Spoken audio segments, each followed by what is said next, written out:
Hey, greetings and salutations, ladies and gentlemen. Welcome to the ninth season of the Timeless Gamer Show, where our games and bodies may grow out of date, but our gaming experiences will forever remain timeless. The podcast now is streaming live in Facebook, YouTube, and Twitch. And for all of our archive videos of previous episodes, you can still check them out by going to the YouTube channel, Timeless Gamer Show. Or you can also listen to us in all major audio streaming platforms out there by searching Timeless Gamers Show. So, previously on the Timeless Gamers Show, we discussed the locations of where we used to frequent in getting our pirated video game software, music, Unofficial, movies, unofficial. unofficial. Let's not grasp what's let's not What we grasp what's used straws to do, here. not anymore. Hire What you used to do. unofficial, illegitimate copies or what have you, okay, of not necessarily digital, but software, games, music, movies, TV shows, computer programs, all the like. And if you're although that's a Filipino English dubbed over on that episode. We hope that you're able to still enjoy that one, so you can check out the audio of that in Spotify, or just watch the whole video of that one by going to the YouTube channel of the Timeless Gamer Show. For this episode, we have Sir Viraj to thank, suggesting disappointing video game sequels. And this episode has been a long time coming. Actually, we have been planning this episode before, but for this evening, it's just the three of us introducing Sir Banyaga native Sir Joel. Hey, good morning, good afternoon, good evening, whoever you are, wherever you are. Thank you very much for hanging around. Like Joe says, if you're interested in how we acquired our illegitimate software way back in the day, check out our previous episodes. But as for today, we are talking about disappointing game sequels and how we even set up our own expectations and take the fall for them. So, looking forward to the discussion. Back to you, Joe. All right, thank you for that, Sir Joel, and of course, Sir Viraj Katwaja representing the Sega Mega Masters. Sir Yeah. Viraj. How you doing? This should be a very fun-filled episode because I think I speak for everyone here. When we've all gone to a shop, we've had our favorite. We bought a video game, we fell in love with it, and then we get a sequel for it. It may not necessarily be the direct sequel. It might be the third in the series. Could be the fourth, and it's a stinker, right? It's a disappointment compared to the franchise. And the same could be said about a lot of Hollywood movies recently. But anyway, that's another story altogether. That's another story. Yeah, that is another story. But with video games, yes, there are. I mean, to be honest, there's no wrong answer here because it's an art form and everyone sees it differently. And there's there's so many games that I could have picked. There's so many games. But I wanted to pick the ones that were more of a disappointing factor for me because they fell so far from grace from the originals. These are the ones I want to talk about. And this isn't by any means saying this is a steer clear of these games. By all means, you want to experience these games. They want you might actually want to see how bad are they. I mean, how much of a disappointment are they? So it might just be just if you want to torture yourself. This might be an interesting video for you sadists, for you masochists out there. But let's begin. So I think I should start this one off with. Oh, hang on. Before we start with Sir Viraj, let's just so for the sake of those viewers, let's set the rules of this particular episode first. So, what constitutes a proper sequel? Because we're talking about disappointing sequels here, so we just want to make sure that everyone understands that we have. We three earlier has have talked about what would be the ruling of this episode because It's the same. It's the same. It's the same intellectual property, for example. So, as we said before, we were off camera. So you like Sonic the Hedgehog, but there's obviously spin-off franchises like Sonic Spinball, Sonic Riders, and things like that. That's still part of the same series, right? It's still a Sonic game per se, even though it might be a bit different. And it's the same with many games, such as you can always talk about I'm gonna drop a bomb here with Metroid Other M. That's still part of the Metroid series. It was just people might have thought, okay, it's not a good Metroid game, but I think it's a very good game. It's not a good Metroid game, but it's still very good for what it is. So that's still part of the same franchise, and it doesn't necessarily mean it has to be a sequel that follows the story. So, for example, Final Fantasy. Yes, Final Fantasy 1, 2, 3, they're different stories within the RPG genre, but it's a sequel to the ones before it because it was made sequentially afterwards. And it's the same IP. It's even the same IP, same company, same people who made it, more or less. It's the same thing. So we're living in an age now where some sequels are picked up with other developers who are making, whatever. But it's the same IP, same intellectual property as the sequel. And that's what we're going to go with for the sake of it. All right? How about you, Sir Joel? Anything to add? I completely agree. It has to be the same IP, not necessarily related in terms of lore or anything, connectivity, not necessarily related in terms of mechanics themselves, but as long as it's part of the same intellectual property, it's considered a sequel. No remakes, though. Remakes are not part of this discussion.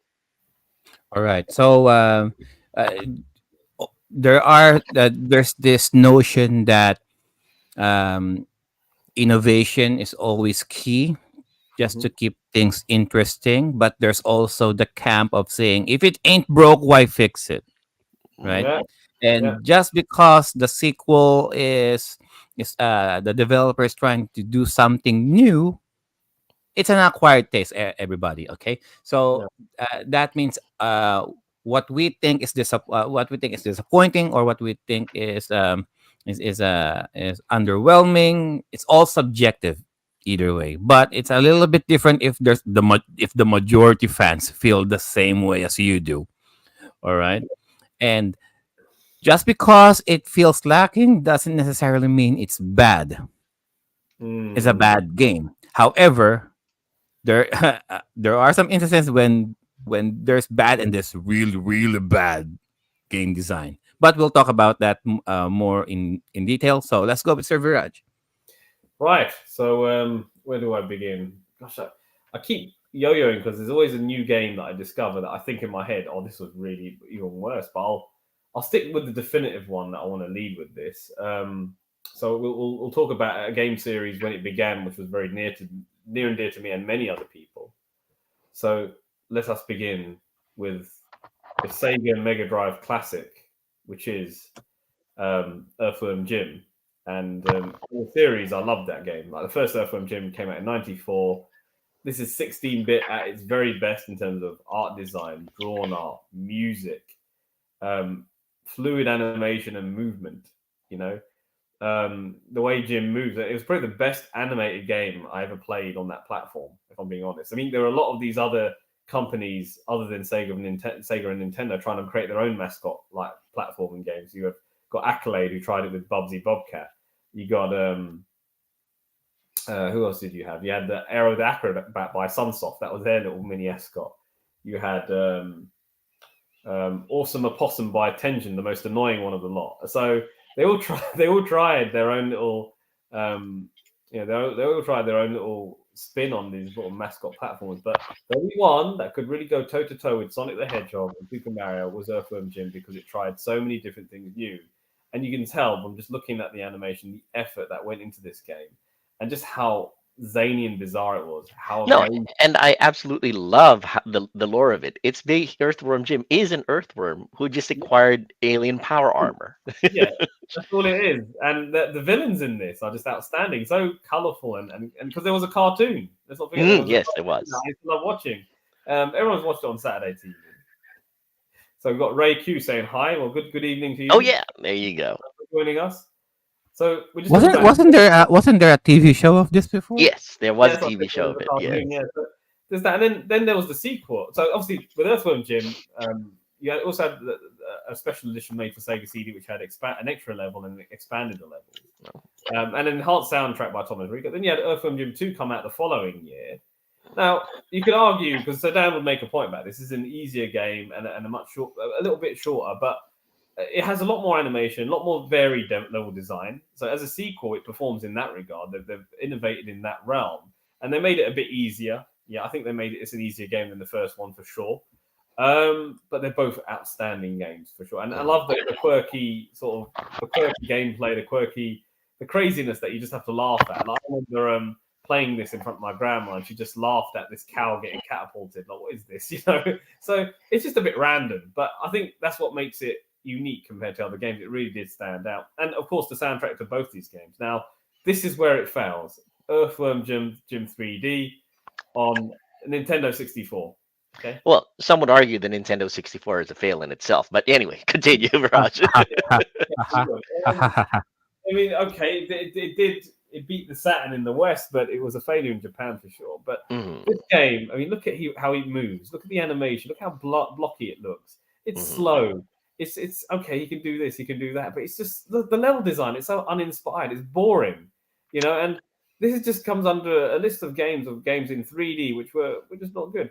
And obviously, there was Earthworm Jim Menace to the Galaxy. That was obviously a Game Boy port, but a Game Boy version of the game. And we don't really talk about that either, because even that isn't all that. But when I'm talking about Earthworm Jim as a console franchise, not a handheld, it's 3D, which is the one that really let the franchise down. And there are a couple of reasons for this. Earthworm Jim was developed by Shining Entertainment, okay? And they got bought by a company called Interplay, okay?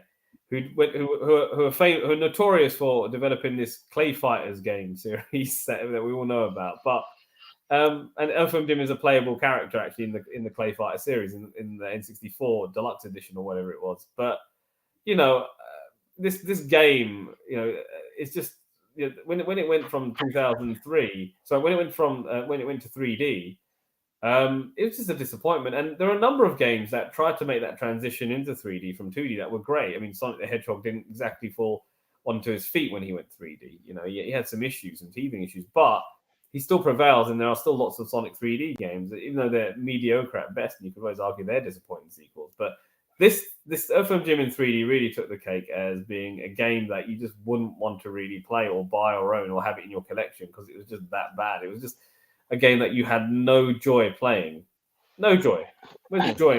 Whereas the originals of the remastered in HD and all that stuff. I mean, I'll always play the Mega Drive Sega CD versions. You know, that's me. And if you really want the enhanced versions of this game, it's the Sega Saturn ones you want with the CD soundtrack in the background. Obviously, there's HD versions and all sorts of things. But for that era, the Saturn version of Earthworm Jim and Earthworm Jim 2 are the best. But the Nintendo 64 Earthworm Jim 3D just fell flat on its face. Poor music, poor gameplay, poor animation, poor graphics. It's just, why did they even bother? You know, so that's something that's in my opinion, probably the most disappointing sequel that I've experienced. Being a fan, and it's disappointing because those first are so good.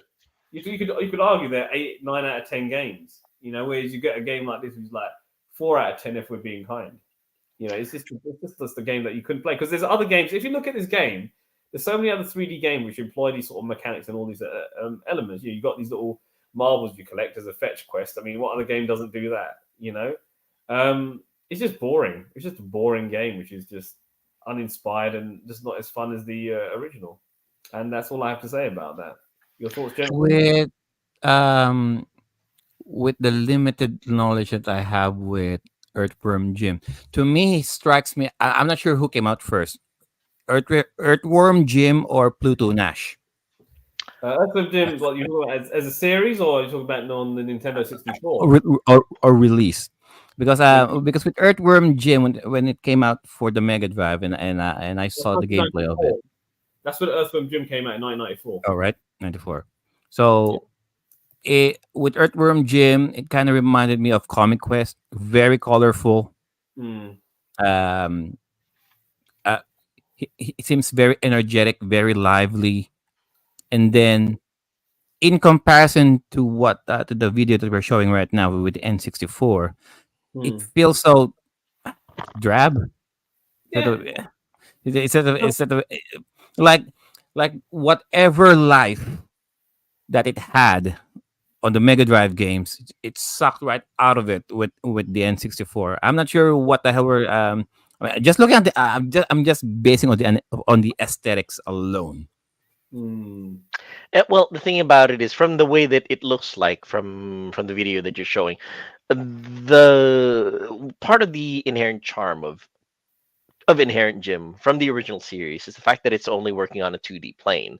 Your mind easily grasps which way to go, what direction to make Gym move into. And in this case, for those of you in the audio part of the podcast, we are watching clips of Earthworm Jim 3D on the N64. It's a little harder for the mind to parse where to go in a 3D environment, especially in those days, in those early days. So the change in mechanics from long time fans is a little bit harsh, honestly. From a 2D player to 3D perspective, it's the change is jarring. And I mean, mhm, The change is jarring. it's not mhm, just that. It's that this game came out, what, 1999, right? So it's a later one of mhm, the later releases on Nintendo 64. And mhm. before this, you had Spyro the Dragon, which is an excellent 3D game on the PlayStation. And Yes, before but that, Spyro was never on 2D though. Mhm, no, it was never 2D. mhm, So you could argue that but I'm talking about if you're going to make a game 3D up, I'm trying to say that mhm. there were games that worked well in 3D during this time. I know this is the generation when they were learning to program in 3D. Yeah. But what I'm trying to say is, even on the Nintendo 64, you had Mario 64 3D, which a lot of people can play and love. And everyone says that's actually a really good Nintendo 64 game. Mm, So true. that was an early release. It was 1996. They've had 3 years Mhm, to sort of look at Mario 64 as a 3D game, mhm, and they came out with this. mhm, This actually looks worse. Like, how can you have a game that is coming out towards they should have mastered like that piece of hardware before mhm. they released this, and they could have made it. This could have been better than Mario 64. That's what I'm I trying to would argue that Shigeru Miyamoto's team had the home court advantage with Oh well. Mario 64 Mhm, because they know the hardware, then they know how to work it out. Well, I'm saying that they could look at other bits of software and think, okay, this is a good game. This works with it. Why don't we try something like that? They didn't. I don't think they looked at all the other software that worked in 3D. They just went and did their own thing. And this just looks like a boring game. It's just mhm. boring. So what kind of games that came out before 3D? So you got Crash Bandicoot, Spyro, you got Crash, You had Croc, the Oh, Croc, yeah, Crash Bandicoot, the Croc. PlayStation 1 game, if I remember correctly. Mhm. and it was on Saturn as well. Oh, You know, Saturn. Okay. it was on Saturn as well. And you had Spyro, and you had Gex the Gecko. You had a number Gex of the these. Gecko. Mhm, Yeah, you had Okay. a number of these Crash sort of Bandicoot, Crash Bandicoot. You had I don't know if Sly Cooper was around then, but you had a lot of these sort of mascot sort of 3D. Klonoa, sure. But you had a lot of these games that were out. But this one, no, this is like just boring. Like as a game goes, like you have Conker's Bad Fur Day. That's another one. I was on Yeah. N64, the 3D sort How of much adventure. time did they had making this? Oh, good knows. They had, to be honest, this came out just a year before the Nintendo 64 pretty much Right. survived. So it was, I think And you maybe did say this 2001 is a might. different company, Sorry? and you did say it's a different company though. Who Yeah, made so this? Interplay made this, but Interplay is a big company at this time. If they could acquire Shine Entertainment and all these other studios, why is it that they couldn't have the talent to make a good 3D Earthworm Jim game? It's like they shat all over the IP. Like the Earthworm Jim IP was gold before they made this abomination. It's like I would I would question, was this game their first 3D game ever? I don't know because I got this game called Virtual Pool for my Windows Right. computer, and that was made by Interplay, and that was a Because 3D game. sometimes I can forgive a studio Yeah. who transitioned to the 3D, and it's their first. They're still learning the ropes. Sure, I mean I can Yeah. forgive them for that, but I can give them a solid. I can give them an A for a solid try. Yeah. Although I mean, you have to wonder because of the fact that Interplay might Viraj, for all of Viraj's disparaging Interplay. Interplay is a great company. They came out with Baldur's Gate. They came out with Yeah, Battle Chess. They came out with Carmageddon. If you guys are familiar with the old game this Carmageddon, one. so they're actually a well-established company. It's mm, just they're, I guess in this case, maybe it's the fact that they're working with a different IP that doesn't belong to them. Maybe it's the fact that there were certain criterion that they needed to fulfill, or the limitations that they had to work within, that got imposed on them by the original developers, maybe. I think it is a case that it comes down to the fact that the people who were behind the first two games probably Mhm. obviously left Shiny Entertainment and moved on to better. So Tommy Tallarico was one of the big players, Mm-mm. and he left, and obviously Interplay outsourced this. It wasn't like them; they worked with a company called Vis Entertainment.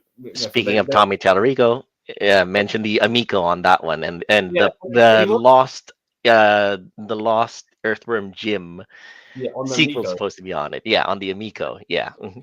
That's a fate. That's never going to happen. I don't know. I I think know that's never going to happen, and that's add that to the disappointment, shall we say? in all fairness, And they should just release it as a mobile game now. You Agreed. know what I mean?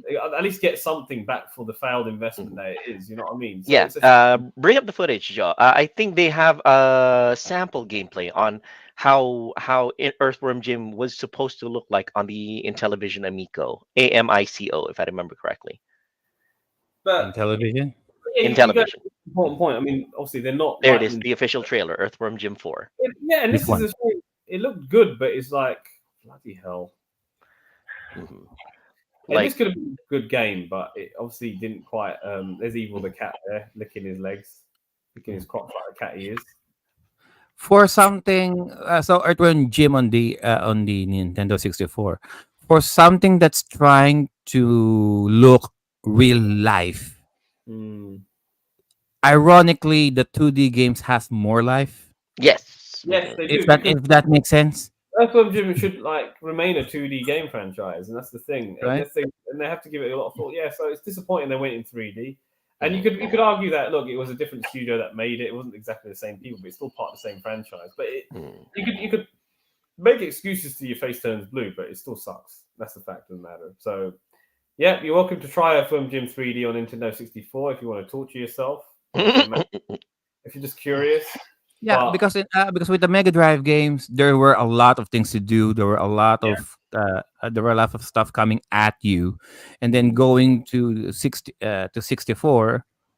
Yeah, mm, sure. I mean, you can rotate all the camera all you want, but most of the time ain't nothing there, yeah, yeah, it's all to do with right? how the game is just badly designed. So there we go. So well, we got some people in the chat. We got Jomar Tulud, who says, he says, bulate Jim, which is bulate is the Filipino word for earthworm. Yeah, he recognizes Earthworm Jim. I mean, you have to admit, Earthworm Jim is one of the original characters. Well, shall we say one of the mascots of the original days? You mm, can say there have been a lot of great mascots in the old days. Earthworm Jim is one of them. Bubsy, of course, I the don't know if OGs, Bubsy's a Mario. great. I think Bubsy sucked from the very beginning, but I'm Well, not too yeah, big. but then But again, you will recognize him anyway. I had Bubsy 3D on my PlayStation. So that's another one that Mm, didn't quite work as well in 3D. yeah. Although I mhm. enjoyed the 3D game, but looking back, it was such a hard game to play and it didn't Oh work. yeah. I mean, there were a lot of iconic characters, and Earthworm Jim is an easily recognizable one from the Mm. glory days of gaming. For us gamers who have been playing for the longest time. Mhm. Damn right, Oh, yeah. so we're talking about so speaking of Sega franchises who jumped Mhm. to 3D. Mhm. How about that Golden Axe though? Oh yeah. Yeah, so you could talk about we could talk about the fact that you had Golden Axe 1, 2, and 3. You could argue that Golden Axe, the best ones were really the first one on the Mhm. Mega Drive and the arcade, and Golden Axe the Duel, which remained only in the arcades. Mhm. Which is sorry, not Golden Axe the Duel, the Golden Axe the Revenge of Death Adder. That was really the real Golden Axe 2. Golden Mhm. Axe 2 and 3 was made for the Mega Drive, but I didn't think they had the magic the first one had. I wouldn't say they're disappointing. They definitely add to a challenge factor and they added to the gameplay, but I always will first prefer the original. But when you could leave that mechanic and go into a different realm, obviously there was Golden Axe the Duel, which was a versus fighter game on the SAT, and that was pretty cool for what it was, but it's not like a proper Golden Axe game, so I can't really say that. This was obviously a remake of the this is a PS2 port of the Sega Ages Oh, what 2600. Golden Axe is this? This was the PlayStation 2 version of Golden Axe. They made a Oh, port, yeah, but oh, but that sucked as well, to be honest. nice. It I'm was just looking you at something nice. so funky. Look at Mm. that, it's so funky, and they did their own little remake of it, but it's not something that I'd class as a sequel. But and it's there. The only thing that was good about it was the soundtrack because it was a lovely enhancement. But otherwise, it's nothing special. And this is the one. Holy shit, Tyrese. Is that Tyrese? Yes, Yes. Tyrus. Damn. That's Golden Axe Beast. Holy shit. She's camel toeing so hard in that one. Oh my goodness. Okay. Right. X-ray vision. This is a game If I that. if I squint hard enough, yes. Mhm. This is a game that again was a disappointing sequel. You know, another franchise that Sega themselves, I think they outsourced it to a studio. I can't remember the name of the studio. They didn't keep an eye on it, and it's a beloved IP of theirs.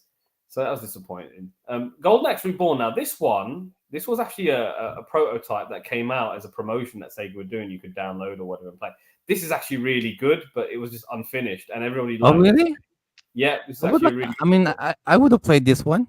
Yeah, everyone would have because it's actually a really good game and people liked it. But sadly, I they mean, didn't finish it, and it was there just to promote like Sega's I anniversary. mean, it's modernized. It's 3D-ish, but at least you're still side scrolling. I mean, it still has that element from the original trilogy, though. Yeah, but so you have that, and then Beast Rider that sort of really hurt the franchise. Now they've got to come out with a new Golden Axe. It was announced over Christmas, I think, in December. They showed a little trailer where you see Gilead's Thunderhead, and you have some good 3D graphics now. So it'll be interesting to see what direction the new Golden Axe will be in. Am I excited for it? Yes. Am I skeptical? Yes, I am, to be honest, because I like this style of Golden Axe that we're looking at now. I'm not too sure about it working in a 3D plane. So when Sega launched all these new IPs that they're bringing back from the dead, I'm more excited about the Shinobi game because I know that will work in 2D. But I'm not too sure about Golden Axe. So I'll see how it goes, but I don't know. We'll see. That's the thing. I want to see what the game's about. But anyway, it's Golden Axe. Anyway, that's that you can argue that Golden Axe Beast Rider is a disappointing sequel, but it's not exactly something that I was going to talk too much about. But now that you bring it up, we'll talk about it. We could talk about loads of games that disappoint sequels. Actually, my next Okay, game. so another Sega classic out there. How about Fantasy Star? Yeah, so I think Fantasy Star 3 was always the odd child of the quadrilogy. It was always the weird one. Now, Fantasy Star is an outstanding game. I actually prefer it to Final Fantasy. You know, if you want a proper RPG, this is actually it. The first Final Fantasy, yeah, it was great for its time and all that, but this was like top end. It was, if you're comparing those two, the first Fantasy Star. And I remember that Sir Joel lost his copy of Fantasy Star 2. Oh, actually, sad to say, I sold it when I was a kid. When I finished it, and I was a dumb fuck when I was Rod a is kid, hurt. so I sold it. There's Fantasy Star 2. Now, this was a big game. You know, you had to play Oh, it. yeah. You had to ride that came with it. It was a huge game. And I would say that there's a lot of grinding on this one. A lot of grinding. And they're putting an easy mode on the Mega Drive Mini 2 when it came out. They loaded a ROM or version of this where they made it easier. So there's less grinding. So you have that. And, it's a faster game. But, again, the graphics, fun game. I like the art style like they did with this. So there's that, and then you got this thing, Final Fantasy Star 3 Generations of Doom. Now, Well, actually, like you said, Dan loves this one though. Dan loves Fantasy Star 3. yeah, Out of the four, really? No. Like 4 is still his his the favorite. pinnacle of Four is his the best. love. Right. 4 is obviously the best, but this one, you got different endings, different paths you choose who you want to marry to the next generation, is the next generation you play, and all that stuff. So it was unique in the way it did a lot of unique things. Okay, it's quite a big game as well. It's just that it was slow. The art direction wasn't as good as the sequel and its prequel, and it was made by a different developer, so it just felt a bit wrong, to be honest. But it's there. It's not a bad game, but it's disappointing. That's all I will say. Now the fourth game righted a lot of wrongs. It was actually originally designed for the Sega Mega CD. Would you believe it? But Sega didn't realize. Yeah, they realized. You know what? Let's just put it on the Mega Drive because most people have a Mega Drive and we want to actually sell some video games. It's an expensive game. It was £100 on release, $100 on release. And so I remember that, but it was a big game, and I would argue it was probably worth it. To be honest, it was actually that good. So you have that, and obviously you got the Fantasy Star Online series, and that's its own thing. Even though it's part of the series, people love Fantasy Star Online. Dreamcast, people went crazy about it. It was the first MMORPG that people could play at home on their console. Yeah. and onwards. And then Oh you got yeah, I Fantasy keep forgetting it's supposed to be an MMORPG. Yes. It is. It was the Actually, first, right? Fantasy Star Online, I think, is still active now, if I remember correctly, because I keep I think getting. they have their own servers for this. Yeah, I think so. New Genesis, if I remember correctly, Fantasy Star Online New Genesis. It's still ongoing, and well, the longevity of is right there. It shows people still enjoy the game, still enjoy Mhm. the IP, I guess. And guys, come on, produce something from the original series. Maybe make a some Fantasy kind of Star 5, you know? Like a yes, five. yeah, fantasy. If they announce Fantasy Star 5, my wallet would be out so fast it would make your head spin. I would buy it. Exactly. Of course you bloody buy it. Everyone would. I would. I'd Mm. think about it. But anyway, Even if it's exclusive for the freaking Xbox, Oh, there fine, I'll you go. buy it.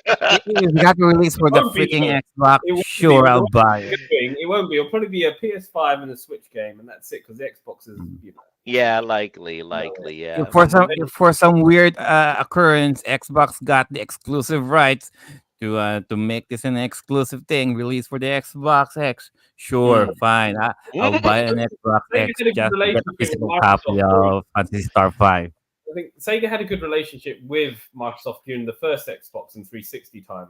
I think the last two renditions of their console with the Xbox One and X, not so much. Not so Yeah. much. I think the days with Sega and Microsoft working closely together have come to. Although Sega does still have a working relationship with Microsoft in the fact that they keep the Yakuza series very much on the Xbox series as well. Not exclusively, but it plays well on it. But you want, like, listen, you want to make games. Yeah, Mhm. you want to sell it for every platform. Yes, agreed. People have access to it. So of course you want to make it all multi-platform. And I know some companies, manufacturers will pay you more to have it exclusive or whatever to them, or they'll have to make a deal with them to make it second party to their system. Yes. But come on, man! Like it's like I've always been a fan that video games should be accessible to everyone in every format. Agreed. Yes. Same here. Same here. Like, all this, but then they do silly things like I remember when Soul Calibur 2 came out on the GameCube and on the Xbox and the PS2, and the differences between each version was one had an exclusive character, so you had to buy that's true. to play every single version to play those characters. It's really clever how they did that, actually. But anyway, Fantasy Star 3, a bit of a disappointing sequel to conclude. But the one I was actually going to talk about, because we're talking about some other things, is Rastan Saga 2. That's there you go. Now, I really like Rastan. I've got the arcade game on my Taito eGrip 2 Mini that's over here. I could pick up and show you guys, but I'm just too lazy. I should just get up. Okay, that's fine. But Rastan, the first Rastan on the arcade was outstanding, and it had a Master System port, which was really well done. Okay, even though it's 8-bit, really good game. Let's have a look at it. Look, it's Conan the Barbarian by Taito. Yeah, that's Rastan right there. It looks like it though. There we go. So it's basically modeled on him, I guess, and that's what. Yes. There we go. There's the game. Beautiful graphics, 16-bit in the 80s. That's what I want to see. I mean, the controls were a bit static for Sword and Sorcery, but you know what this was about. This game does take your credits, but I enjoyed it. I love the art design. Look at those purple clouds, man. Like, it's like you're definitely in another world. Look at that. Look at those fire, those flames. They look real. Look, and such a lot of fun this first game. And it's so creative how they developed it. Okay, so you have that. And look at those boss battles. Look at that, man. It looks like something from a Conan movie, and that's what it was. It was a love letter to Conan the Barbarian and the Sword and Sorcery. I mean, heck, the sword even looks like Arnold Conan's sword. Look at it. And it's got that look, and you can get different weapons and stuff in the arcade. You know what? Color his hair blonde. It's basically he, man. Yep. Yeah. Agreed. But look at that. I mean, for its time, this is an outstanding. What? He can't swim. All that muscle, he can't swim. Well, I mean, you can argue the volume of his muscles would pull him down. Well, let's just say he's a landlubber and he was never taught to swim. Well, there you go. Yeah. So that's Tyrese would float. That barbarian. Yes. So you got that, and that's the arcade cab that it came with, and there was also the Master System one, which I really love. What is this? ZX Spectrum. So this is so a lot of microcomputers ported this. So this is ZX Spectrum, so by Sinclair. So this is a microcomputer version, And yeah, there you go. And then You you know, have Amstrad. yeah, there's the Amstrad honestly, Joe, piece. there's a ton of What? platforms and a Yeah, ton of games for different platforms, and Amstrad? it's yeah. a lot of them are undiscovered by us You never heard of an Filipinos. Amstrad, Hmm. Oh, Joe? Commodore 64. Hmm. On Really? the 64 version yet? Yeah. So the Amstrad was basically the wrong computer to have, but people bought that Amstrad. It was made by he hosts the UK Apprentice, Lord Sugar. It was his computer company. He made loads of money from it. And the Amstrad, MSX2. yeah, MSX. That's the Sony microcomputer in Japan. Oh. Hmm. Sony MSX, and you have that port. So there you go. You see that version. I wonder if the Master System one is going to come because that's the one I played. You Hmm. know, that's the one we're talking about. MS DOS. And of MS course, DOS. DOS. Yes. There you MS go. DOS. That's a There it master is. system. That's the one I played. And that's the one that I think most people in the UK played that I know of. Anyway. They talk about Rastan. There was also a Game Gear version of this as well. It's a bit more squat, but plays a little different, but it's fundamentally the same thing. If you're going to play it, though, you play the Master System version. I think the Game Gear version was exclusive in Japan as well, though. I just want to throw that out there as well. But yeah, Taito developed this game. Great Mm. game. What the But hell? just Apple II. see, look, is that popular? Had that many ports? You can see it. So And Atari then we ST. get your Atari. Oh yeah. Really? Ito, Rastan 2.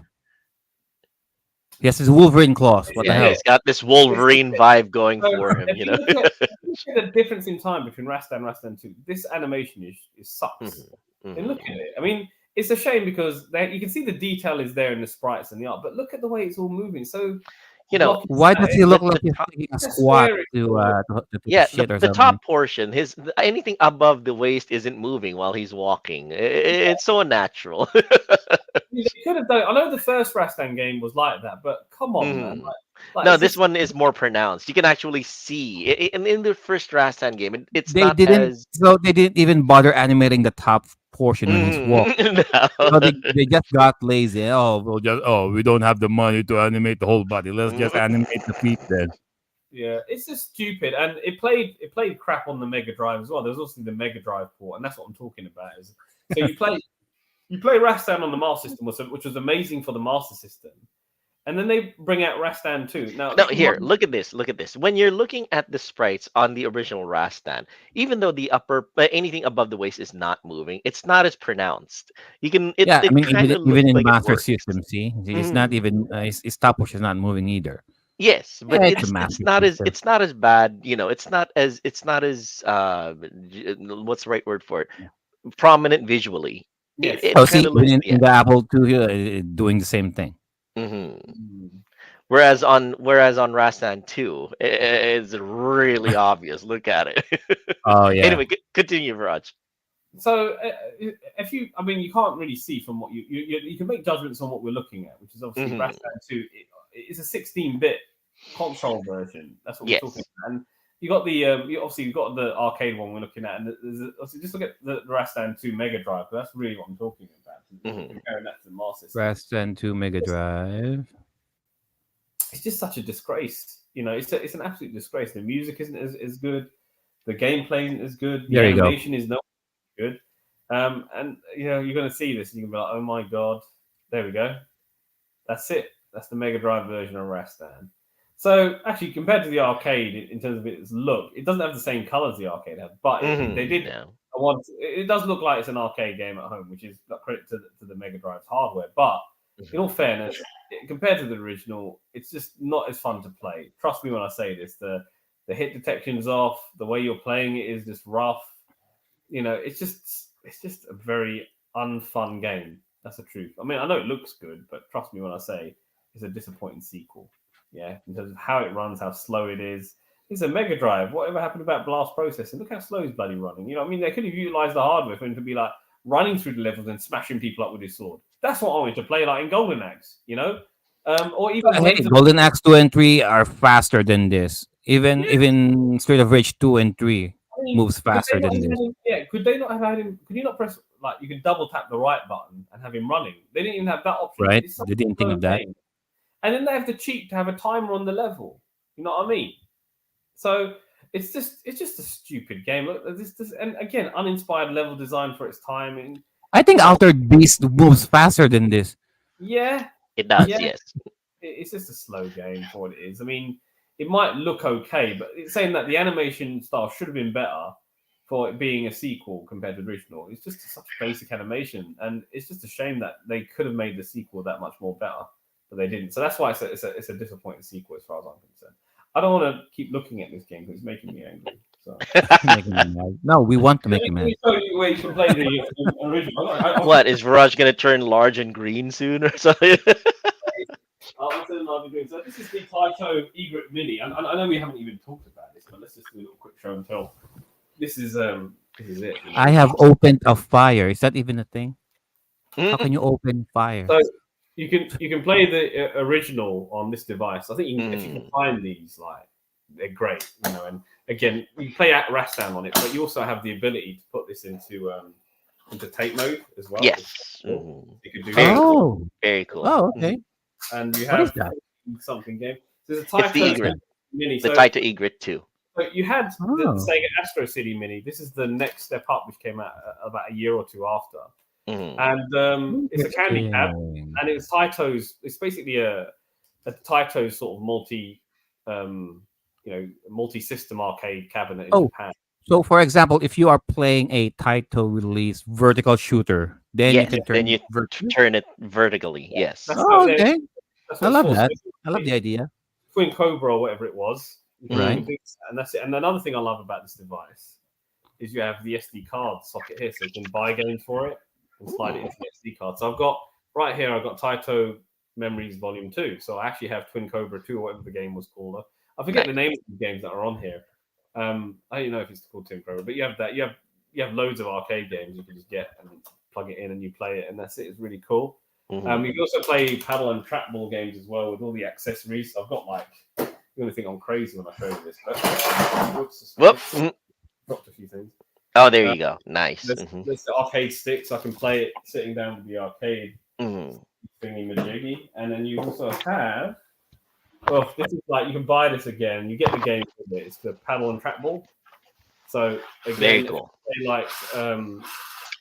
There's a game called Camel Try or whatever it's called, which allows you to sort of do that. And you also have a bowling game. You've got the ball there. So nice. You also got the action buttons there and the control deck there.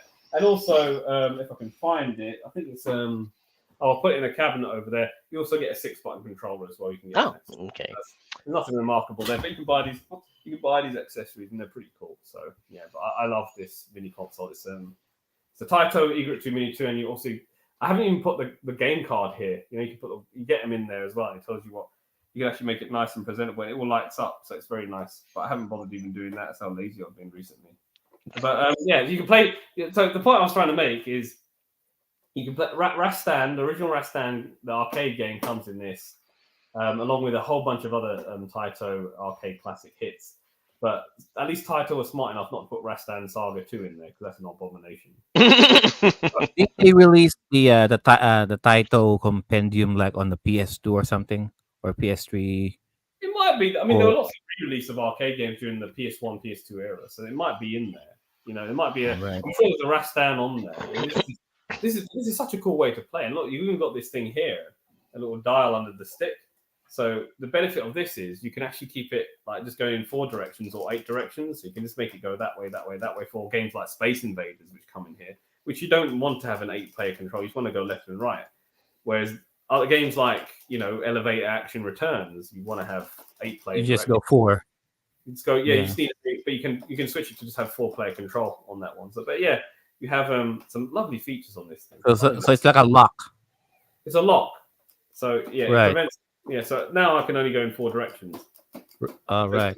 Yeah, because it's so annoying when the game is only doing 4 directions, but you can move on 8, and sometimes you're inadvertently going I don't know, northwest or northeast, southwest, southeast. Annoying sometimes. But yeah, I have this plugged in right now anyway to my TV. That's actually on the consoles. I played the Taito Egret 2 Mini. I'll have to thank Viraj for that one because I just put the Egret 2 Mini in my cart in Amazon right now, and it's because it's on sale. In terms of its size class, the Egret 2 Mini is probably the best mini arcade out there in terms of what it can do. And there's also the Astro City Mini for me will always be the best. Yeah, that's the one you really should get. But the Egret 2 Mini, in terms of the amount of bang for your buck and what you get with it, it's actually a really good mini console, in my opinion. And for those of you who love 8-bit stuff, there you go.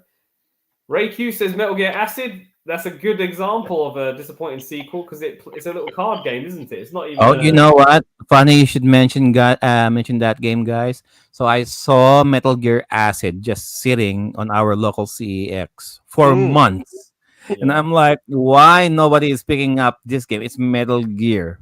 And then I saw, oh yeah, it's Metal Gear Acid, and I only know Metal Gear Acid by reputation. And I'm like, oh, is that why this game is just here? And I'm like, maybe I should get this one just for the hell of it, and then I'll just show it to the show, and I'll just show it, flash it to the show, right? Like, and I'm like, what am I going to play this game for? I mean, There's Metal Gear Acid and Metal Gear Acid 2 because Metal Gear Acid. It's complete with the manual and all that, and they're not really selling it for, they're not even selling it like more than $50. It's like $35-$40, and I'm like, if I'm the kind of guy who just buys this game for the hell of it, I would have. If you're a completionist like JDM is, then you would get it. Yeah, you know what? I would probably get this game because Ray and Master J is going to Cebu anyway. I'll just buy this game, and I'll just give it as a present to Sir JDM for being such a trooper for the show, for this program. This is your reward, Sir JDM, for making the show a little bit brighter. I think you should get Metal Gear Solid on Game Boy Color. That's actually a Hideo Kojima game. I think. Oh yes, that one is a good one. If I can find that one, sure. Yeah, I've got it. But if you I have it in my thing. There you go. But if you give JDM the Metal Gear Acid game, he's probably gonna look at you and say, "Are you trying to insult me or something?" I mean, I'll give Metal Gear. I will give Acid to JDM. It's £235 if you want it, but it's there. Oh my goodness! Okay. That much. I'll get the Acid. I'll get the Acid. We love JDM, but £235 worth. It's a question. We are around it, but I'll do it for 200 just for you. But the shipping is going to cost. Oh, there you go. So just for you, I'll do it. So JDM doesn't even have a Game Boy Advance. I'll give it. I'm gonna give it color. So he needs a Game Boy Color as well. No, just get Game Boy because it's backwards compatible. So Game Boy Advance will play Game Boy Color. A GBA would play it. Yeah. He doesn't even have an Advance too. Yep. What is he, 4 or something? What? You know how much a Game Boy? You can get a Game Boy Advance for like 50 quid. That's how cheap they are. They're so cheap now. Oh, that's true. The GBA, especially the Sideways OG GBA, is pretty cheap nowadays. I have to admit. Although he can modify those, he can put an LCD on it, and what do you call those? LED back screen. And you could have the original DS, can it play Game Boy Color games or just Advance? Only Game Boy Advance because they took the Z80 out. Right. There's not enough room for the Z80 processor to do the 8-bit Game Boy games. So only the GBA, the DS, and DS Lite will play Game Boy Advance games. Right. They said no, we're going to just do. Also, we'd also like to acknowledge Nicky Lorente in the chats, who says one of the most disappointing game sequels for me was Clock Tower 3 Ghost Head. I've never played that one, actually. I've never played. Admittedly, I've never played a single Clock Tower game. I have to try that. We know the game. We know the franchise. We know of the game. It's a horror franchise that started on Super Famicom, I believe. I'll have to give that a try. I'll have to give that one a try sometime in the future. It's got a good art design from the Super Famicom one I played. It's good. It's good. Right, so shall we move on to your choices, gentlemen? Let's move to thank you for your selection, Sir Viraj. Let's move on to Sir Joel this time. All right, thank you very much. We are talking about disappointing video game sequels. I think one of the main factors of disappointment is the fact that you enjoyed the original game in the series, or one of the first games in the series, so much that the anticipation of playing a game that comes after it really ramps up, and you want to get it and you want to enjoy it even more than you enjoyed the first game. So in this case, players really enjoyed the first game of this series, and they waited for the sequel, and they waited and they waited and they waited. They waited a grand total of 15 years, if I remember correctly. And when the game came out, it was such a huge disappointment because you can't possibly top 15 years of anticipation once it comes out. And some would argue that if you've judged it by the standards that the original came out, this sequel was actually better. But anticipation ruins a lot of things. What game am I talking about? The game I'm talking about is Duke Nukem Forever. So players or original multiplayer gamers like me who played in LAN cafes, who played at home, we played Duke Nukem, the original Duke Nukem, not the DOS versions of Duke Nukem, but Duke Nukem 3D, to hell and back. We played it multiplayer. One of my best friends, Azalea Cunha, had a Duke Nukem that wore a pink the pink shirt, and we would always target her. She would always be the one who would be the target of everybody in the multiplayer arena. Now everybody was looking forward to Duke Nukem, the sequel, and they named it Duke Nukem Forever, and it languished in development hell for forever, and it took 15 years This for. this this is Doom. What the Mm, hell is this? yes, exactly. So when people enjoy Duke Nukem 3D so much because of all the innovations that it had way back when, the humor, the secrets, the weaponry, the enemies, they were all amazing and they were all so much fun. But and they anticipated much more of that, even better in whatever sequel was coming out for Duke Nukem 3D. Now, Duke Nukem Forever was announced. Everybody was hyped for anticipation. It was using the Quake engine, if I remember correctly, or the Doom engine, one of the other newer engines, and it just got lost in development hell for 15 whole years. And every single year that people were waiting for it, the hype was building up more and more 15 and years is a more for long Duke. time. Yes, 15 years is a long time to wait for a sequel. And when Duke Nukem Forever finally came out, I think it came out on PS3 if I remember correctly, and PC and Xbox 360. People were let down because it was not as innovative, it was not as amazing, it was not as commanding as how they built it up in their minds and in their hearts all those 15 years that they were waiting.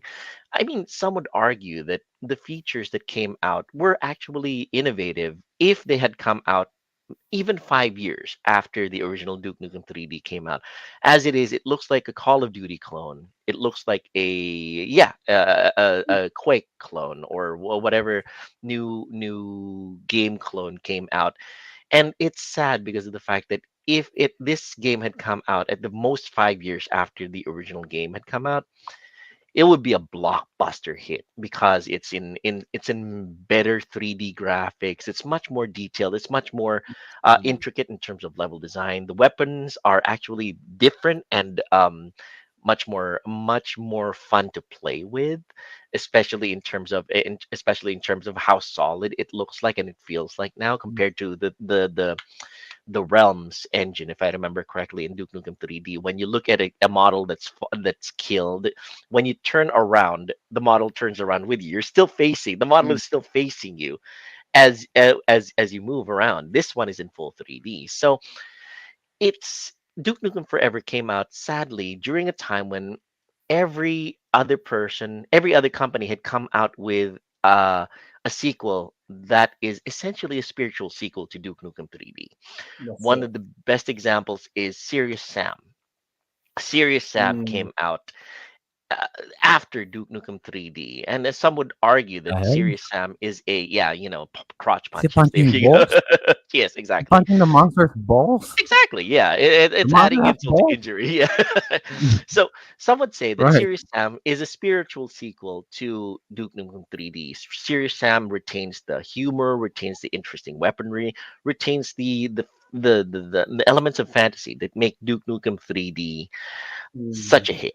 And honestly, it's the same problem that I've had with a lot of other games in that have had sequels. It's the fact that when a game comes out with a sequel much later on, a lot of Mm. other companies have already cashed in. on the innovations that the first company had come out with. So an example would be Test Drive. Test Drive was an innovative game when it first came out on DOS, and lots of other games have come out later on that are sequels to it, like Gran Turismo, like Need for Speed, like Forza Horizon. They all did the Test Drive formula better. And when Test Drive came out with the sequel, there were disappointments compared to the new ones. It's the same way here with Duke Nukem Forever. Some would say because of the 15-year wait, it's actually three games that got squashed together into one boring ass game. And I would kind of agree with that because of the Yeah. fact that people now look at Duke Nukem Forever and they think, this is a Call of Duty clone, which is sad because Call of Duty basically took a lot of the gameplay elements I from I Duke would Nukem say 3D. this Mhm. game kind of looks like so many other first-person shooters out there, really stupid. Precisely. Like Exactly. Gears of War, Call of Gears of Duty, yes. Medal of Honor, Some would say Crisis. Crisis, Cry, yes. Far Crisis. Cry and everything. Yeah, it's How sad is because this of the fact. different? That's the crux of the matter. People will look at Duke Nukem Forever and they'll say, "I waited 15 years for this," and it's a huge disappointment because of the fact that they were expecting more, they were expecting better, they were expecting bigger, they were expecting more fun. And since they've had their senses boggled by all the other games like Call of Duty, Battlefield, Medal of Honor and everything, Mm. anything that came out after 15 years after Duke Nukem 3D was bound to be a disappointment. And sad to say, Duke Nukem Forever is that game. And Mm. it's just one of the things that you can say time might make some things better, but in this case it certainly made things much much worse. So Duke Nukem Forever is a sore disappointment for fans of the original game, of Duke Nukem 3D. And I would say they really got the character of Duke Nukem wrong in Duke Nukem Forever, Yeah, because I was in the going to say, yes, the uh, character. Yes, go ahead, go ahead. to your point, Sir Joel. So my first Duke Nukem game was from the Mhm. PS1. What game was Yeah. that? The Land of the Babes or A Time to Kill. Time to Kill, right? Yes. Hmm. That was my first Duke Nukem, and the Hmm. game sold me into this character, Ah. like really Rambo-ish, Mhm. commando kind of guy who Yes. loves the ladies, right? Yes. Hmm. And it's a PS1 game, guys. So all blocky, pixelated, uh, 3D graphics and all that, of Hmm. course, granted. And there were girls there. Hmm. There were Are there any girls here? There are actually. In the intro Let sequence me. alone. That's the thing. So Mhm. this game will salvage itself if I can see some girls. Let me say. Well, there's in the very beginning of the series, in the very beginning of the game, there was even a parody of the Olsen twins in Duke Nukem Forever, where they're simultaneously giving you fellatio. So yes, Really? yes. Where is Mhm. that? Hang on, looking for it. In the early part, Looking in the for early it. early part of the game, like right at the beginning, because of the fact that it's been part of the series that there will be babes in Duke Nukem and even in Forever, but they got this character completely wrong in Duke Nukem Forever, because in Duke Nukem 3D, and even in when you can argue in Duke Nukem in the DOS games and in Land of the Babes, Time to Kill, Duke Nukem was always the kind of guy that who is cool and kind of very crass. There it is. Yes, There you but go. yes, exactly, There you precisely. go. Yes, but somehow deep Nice. down inside, despite his crassness, despite his being rough around the edges, he's still a hero. He's out to save the earth. He's out to he's out to take care of the babes. One of his lines in Duke Nukem The 3D hell? is yes. Taking a piss. There you go. Yes, one of the Can you lines do? in Oh, all Duke right. Nukem 3D is uh, nobody takes our babes and lives. He cares about the babes. It's all about Whereas the lady. yeah, whereas here he can barely feel the fact that he's a hero anymore. He's just some kind of goon who gets off on blasting aliens left and right. He doesn't care whether Oh, there you go, that's it. He oh, doesn't care. there There you you go. go. He doesn't care There whether you go. he's saving the earth. He Reference, just look wants at to it. blast stuff, that's it. There you So that's what we're talking about. So he doesn't even care that these twins are going to get brutally murdered by aliens once they pop up later. He doesn't care. He's just, he's just gonna Wholesome say, well, twins? yeah, yeah, the Olsen Is it twins, wholesome or wholesome? Olsen, like what do you call them? Wholesome. Yeah, the Not very Olsen. wholesome, indeed. No, no, not wholesome at all. Not But wholesome. yes, No, no, no. I'll just say that in Duke Nukem Forever, they got his character wrong. He's not a hero. He's just some kind of brute with guns in Duke Nukem Forever. And I guess that's the thing about people who play the Duke Nukem games. They want to feel like heroes somehow. They still want to blast stuff. They want to save the earth. They want to take care of the babes. They got his character completely wrong on this. So I can forgive bad level design. I can forgive bad game mechanics. I can forgive heck, I can even forgive the 15-year wait. As long as they got Duke Nukem's character right, then somehow the game would have been somehow salvaged. But they didn't. They I got his mean, character absolutely wrong on this I one. mean, I mean, Duke Nukem is not a saint of a hero. No, he's I not. No. mean, he will. I mean, he will do. I mean, he will save the world, sure, but that is Mhm. beside his personality. Pretty He much, will. yeah. He will be forever this gunslinging guy Mhm. who likes fucking around.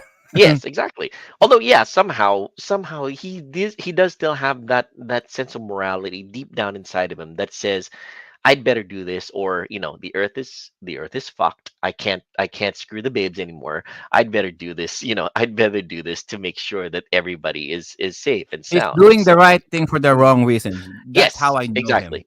Exactly. We're not thinking of Duke Nukem as the Pope or a saint. He's just a fun guy that blasts stuff for his own purposes. And Ha! Blast some people, stuff. some gamers can relate to that. He Yeah, just, he likes to load his gun and he likes to unload his gun too. yes, he likes to load his gun, he likes to shoot it. Plain and simple. Ah, shoot there, shoot here. So there, Hmm. that's my first game, Duke Nukem Forever. It's the wait time, it's the misplaced characterization, it's the fact that you got your weapons the cool weapons much later in the game than you were hoping for. Because in Duke Nukem 3D, the freeze gun, the shrink ray, they were available to you somewhere about the first third of the game. These same guns only become available to you much later in Duke Nukem Forever, like maybe about 4/5 of the game. And it's just way too short of a time for you to be able to enjoy it. John Martelud of John Intent says, for me, every Diablo after Diablo 2 and every World of Warcraft after Wrath of the Lich King expansion, those were his disappointing games. And I'll have to say, I've only played Diablo 1 and 2. I haven't had the the pleasure of disappointing anything after that. So I'll take your word for it, Jomar. I'll be very careful about playing anything after Diablo 2. Yeah, so that's my first game, Duke Nukem Forever. Sad to say, it's a mishmash.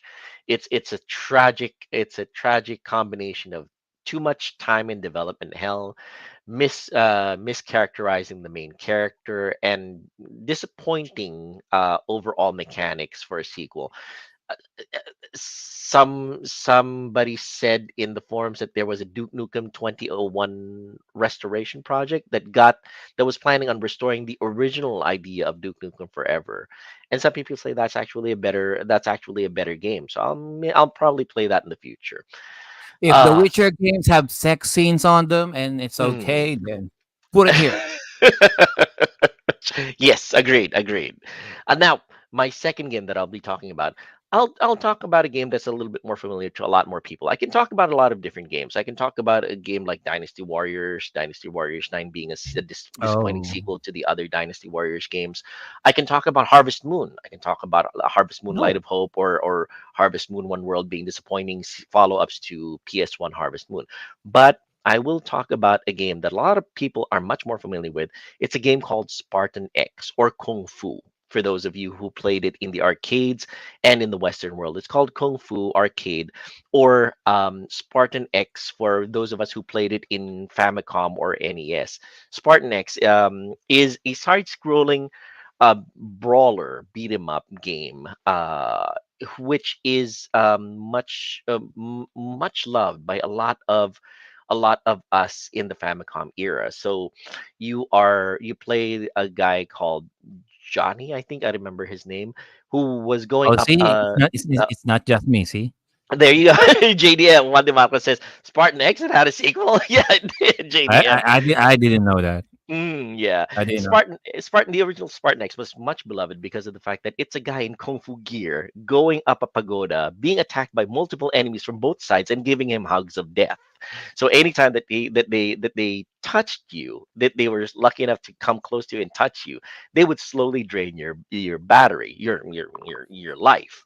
And a lot of very different enemies, like you would be fighting regular guys, you'd be fighting guys wielding tonfas, you'd be fighting little dwarves jumping up into the air and smashing your head, you'd be fighting jugs falling down from the ceiling and landing on the floor I turning think you're into describing dragons. Double Dragon, Sir Joe. Well, no, no, no, no. I'm talking about the first one. I'm talking about Spartan X, the original All one right. on Famicom, and it was short, it was fast, it was fun, it was frenetic. Uncle Boss Jeff Sardalia even said that one of the enemies in the original Spartan X looks like Pipoy from Ori Cafe Rico. Sorry, Viraj, it's a local show that you're not familiar with. The So bald guy. Yeah, yeah, yeah. yeah, the big bald I guy. remember the bald guy. Yes. Now, now, Spartan X2 only came out in Japan, Mm. and I was only fortunate enough to actually play it later on when the English patch was available. You can still play it and barely understand. You don't even need to understand the plot. But if you have a look at Spartan X here on our video portion of the podcast, this is what it looks like. What? It looks, what's the right word for it? It's much the color palette is much more drab compared to the Spartan X that you got used to in the Famicom version. The Famicom version of Spartan X or Kung Fu was derived from an arcade game, which is also Kung Fu or Spartan X. And some would say that the Famicom NES version is much closer to the arcade version than a lot of the other conversions or ports of arcade games on Famicom. Spartan X2, it tries to interject a plot of Johnny being some kind of secret agent where he punches and kicks his way through different environments, and he basically has our long ass life bar.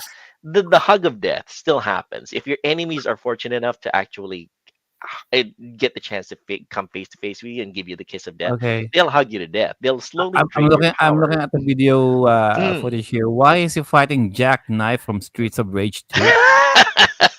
Well, that's the thing. I mean, it was the 80s. People's styles were basically that, with little, like, mullets, blonde mullets, muscular guys with white beater shirts and Yeah. everything. That's how bad guys looked, you know. And actually, he kind of also looks like the first level boss from Final Fight. If you remember the guy Right. with the, yes, You're right. I'm familiar. there you go. So But might yes, know him. Might know him as well. exactly. So there. So Spartan X2 is a severe disappointment because of the fact that it's a far cry from the original Spartan X, far cry This from the is not Kung Fu. Spartan X though. It looks more Ye- like a Double Dragon clone Yeah, though. it is. It looks like a Double Dragon clone. Maybe they saw the success of Double Dragon, but the enemies are much less varied. You don't get the dwarves anymore that fly at you and jump on your head. You don't get the dragons falling from the ceiling anymore. You don't get the weird, the weird snakes that come out and bite you in the ankle when you move in the wrong direction. It's all just generic bad guys, and the color palettes are all off. The movement of the character of your main character Johnny is not as fluid.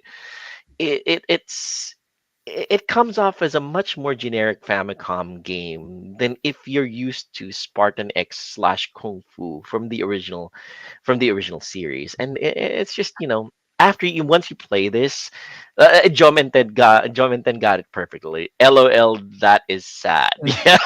All right. So let me get this straight because Spartan X, as far as I remember, I think they're fighting inside a dojo or something. Yes, he was in a Mhm. pagoda, basically a dojo And, pagoda. Yes. right? Inside the building. This one he Yes. took the fight to the streets. Yes, he went out to go. He goes off to different parts of the world already, and if I remember correctly, there's even I think a submarine level. There's a subway level. There's about six all in all levels, and they're all kind of drab and very claustrophobic and disappointing. I know the original Spartan X slash Kung Fu was fighting your way through a building, but it just felt different. You didn't feel the claustrophobia closing in. The only So claustrophobia that you'd feel if is the Go ahead, go ahead. if they called this some other game, Mhm. would the disappointment be the same or If they called this some other game, maybe not. If they called it a Rolling Thunder side quest or Rolling something Thunder? like that, yeah, Rolling Thunder side quest, I would still play it. I might even enjoy it. But mm, if to call it Spartan X2 is really, Stretching it. yeah, stretching Yeah, it because of the fact that as a fan yeah, of the Rolling Thunder franchise, this would be a disappointment for Rolling Thunder. well, there you go. Okay, fine. Rolling Thunder games are good. That's the Yes, thing. Rolling Thunder games are great. Yeah, but in terms of And theme, why is it I pink? guess. Yeah, that's it. I mean, his Spartan X slash Kung Fu gear is completely gone. You can't even say that it's really Kung Fu anymore. In Spartan X, he was wearing the famous Kung Fu shoes and everything. Here, he's just some kind of generic. Action mm, guy. yeah, exactly. Just some generic action guy, and it's just sad. I mean, there's still a little bit of innovative mechanics, like this guy throwing boxes at you, and you get the chance to kick them back at him and damage him. But it comes off as much more tedious and much I- much less i- interesting than how Is he even how going? no, you Is don't he hear no, even you doing don't that? hear that anymore Oh, either. No, fuck that. one of the defining sounds of Spartan X Kung Fu was his yeah, Like Bruce exactly. Lee. The sounds He of the sounds Kung like Fu Bruce sounds. Lee on Exactly, Spartan X yes. One, right? Exactly, yes. It's not here anymore. And again, once you get into it, you start to say, what the hell am I even playing? This isn't Spartan X. This is just some guy. And Mm. Yeah, there you go. So, yeah, Joe Menten says, yes, the dojo, the intro sound is the best. I will never forget that. You kind of Mm, miss how things were even in the first part. Like, even, how, the bad guy laughed like, ho, ho, ho, ho, in the first one. right. You don't get that anymore in If Spartan X2. if this was Double Dragon, Mm, like a spin-off Double Dragon game, whatever, mm. or at least Final Fight was released on the Famicom first Yes. before it went to SNES. Mm, It looks exactly like this. mm, If you call them double, if you call this like a Double Dragon game mm, or a Final Fight kind of game, I would accept it because it mm, looks basically the same thing. The theme, the environments, I mean, the stages where you're fighting mm, basically are like the theme from Double Dragon or Final Fight. mm. And there are some cases when the U.S. market would tend to just to capitalize on the success of a game, we'll call it something else. Yes. But here, I think it's a Japanese release, so Mm, they blatantly called it Spartan X just to yes. capitalize on the first Spartan X. Yes, pretty much. It's I don't know. I mean, So the Japanese these themselves are if double I remember, double downing on this. yes, I mean, I think they did try their best to try to connect it to the first one, Yeah. kind of like How? expanding the storyline, because the, How? the guy the guy in the original. I mean, part of the charm of the original Spartan X is it's a very simple plot. Bad guy kidnaps your girlfriend. You go and rescue her. Fight off lots of different hordes of Yeah, bad kick their guys. asses. That's the Yeah, point. exactly. Kick their asses. It's a One, nice and one simple at a plot. time. Very 1980s. This Mm. this this made it much more much more complicated plot wise, but much less interesting gameplay wise. Sad to say. Mm. Mhm. That gorilla's gonna grab you and still give you, still give you the hug of death and everything. So things like that. It can get a little bit crazy near the end, but it's kind of Is like there a special move on this, like a yes, flying jump kick or a they added Hadouken maybe? yeah, they added two new moves to it. They added an uppercut and an Oh, over the shoulder throw, but they barely use them. You just use your punches and kicks anyway. So it's just what? that. There you go. Spartan X is more like Bruce Lee Power Tower of of Death. Death. Yes. Or Yeah, somebody said that Spartan X Kung Fu was actually a spin-off of a Jackie Chan movie called Meals on Wheels. Meals on Wheels. Yeah. So there. So I can see that. But this one, it just came off as some kind of generic action movie trope, and it's very disappointing. You Well, say this is not Spartan X. to be fair, I mean, Mm. there's a lot of, and this isn't this is this is partially related. It's to do with That's more of a case of disappointing IPs, like Mm. movies going to games, and this is the oldest story in the book. Like the Terminator games, half of them Mm. they sucked on this era. Mhm. You could talk about like I think there's a number on the Mega Drive and Super Nintendo that were like Cliffhanger. What a crap! Mm. What a disgrace! That was like the worst Sylvester Stallone game. You had Last Action Hero. What were Oh. they thinking? Terrible Mm. game. So Mm-mm. a lot Last of these Action movies, Hero, sure. What else we got? I would say Die so Hard. Eh. I, I didn't play Die Hard, but the ones that were good, I Oh, remember. Arnold Schwarzenegger. Conan. I didn't even play. I They didn't play. released I, Conan didn't for play the Famicom as Conan. well I know there was a many years Conan ago. game that happened on the Xbox 360, but I never played any other previous Conan game. But what I will say is that I think the better Arnold Schwarzenegger and Stallone games back in those days was Demolition Man on the Oh Mega yeah. Drive and Super Nintendo, Demolition Man. and True Lies was True a Lies was amazing. Yeah, True Lies was amazing. And we right. have Shin joining us here. Shin. Hello, good evening everybody. It's been a long while. Sir Viraj, Quiz Ninong Joel, Quiz Jo. Hello, hello sa inyo Hey. everybody who's watching right now. Good evening, good evening, good evening.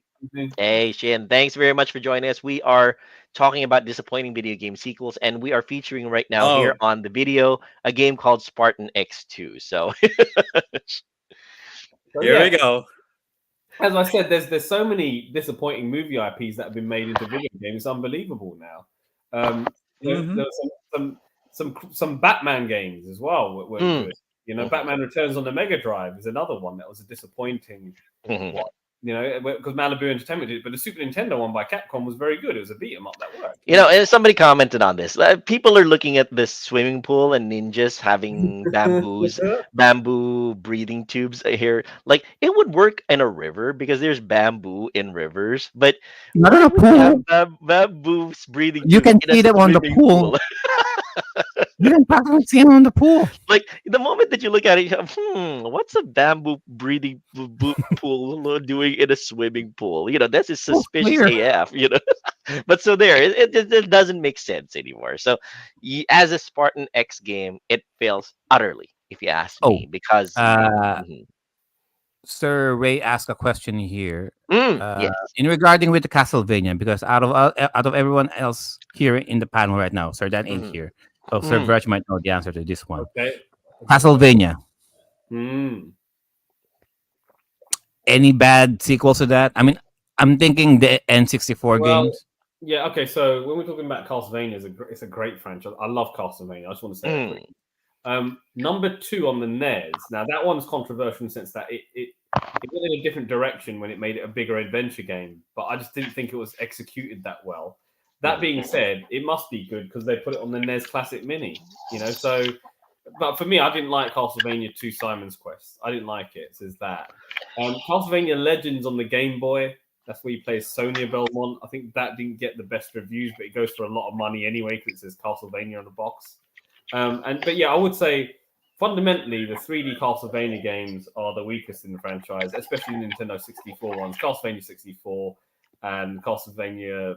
I can't remember what the second one was called. Legacy of Darkness. There's two of them. We got Castlevania. Just looking at it.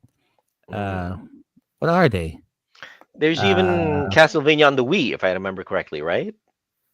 That was a versus fighting game. Oh, well, there you go. That's it. That was actually not too bad, but I think Mhm. the Castlevania N64 games were proper, N64 Castlevania adventures. But it just wasn't for me. There's also Lords of Shadow, if I remember correctly, on PS3. Now, Lords of Shadow, I liked Lords of Shadow. Mhm. Yeah, I think that was a PS2 game. I could be wrong there. Lords of Shadow. Mhm. Oh, sorry, Lords of Shadow. Yes, you're right. It's a PS3 game. Now that was them reinventing the Simon Belmont story. Mhm.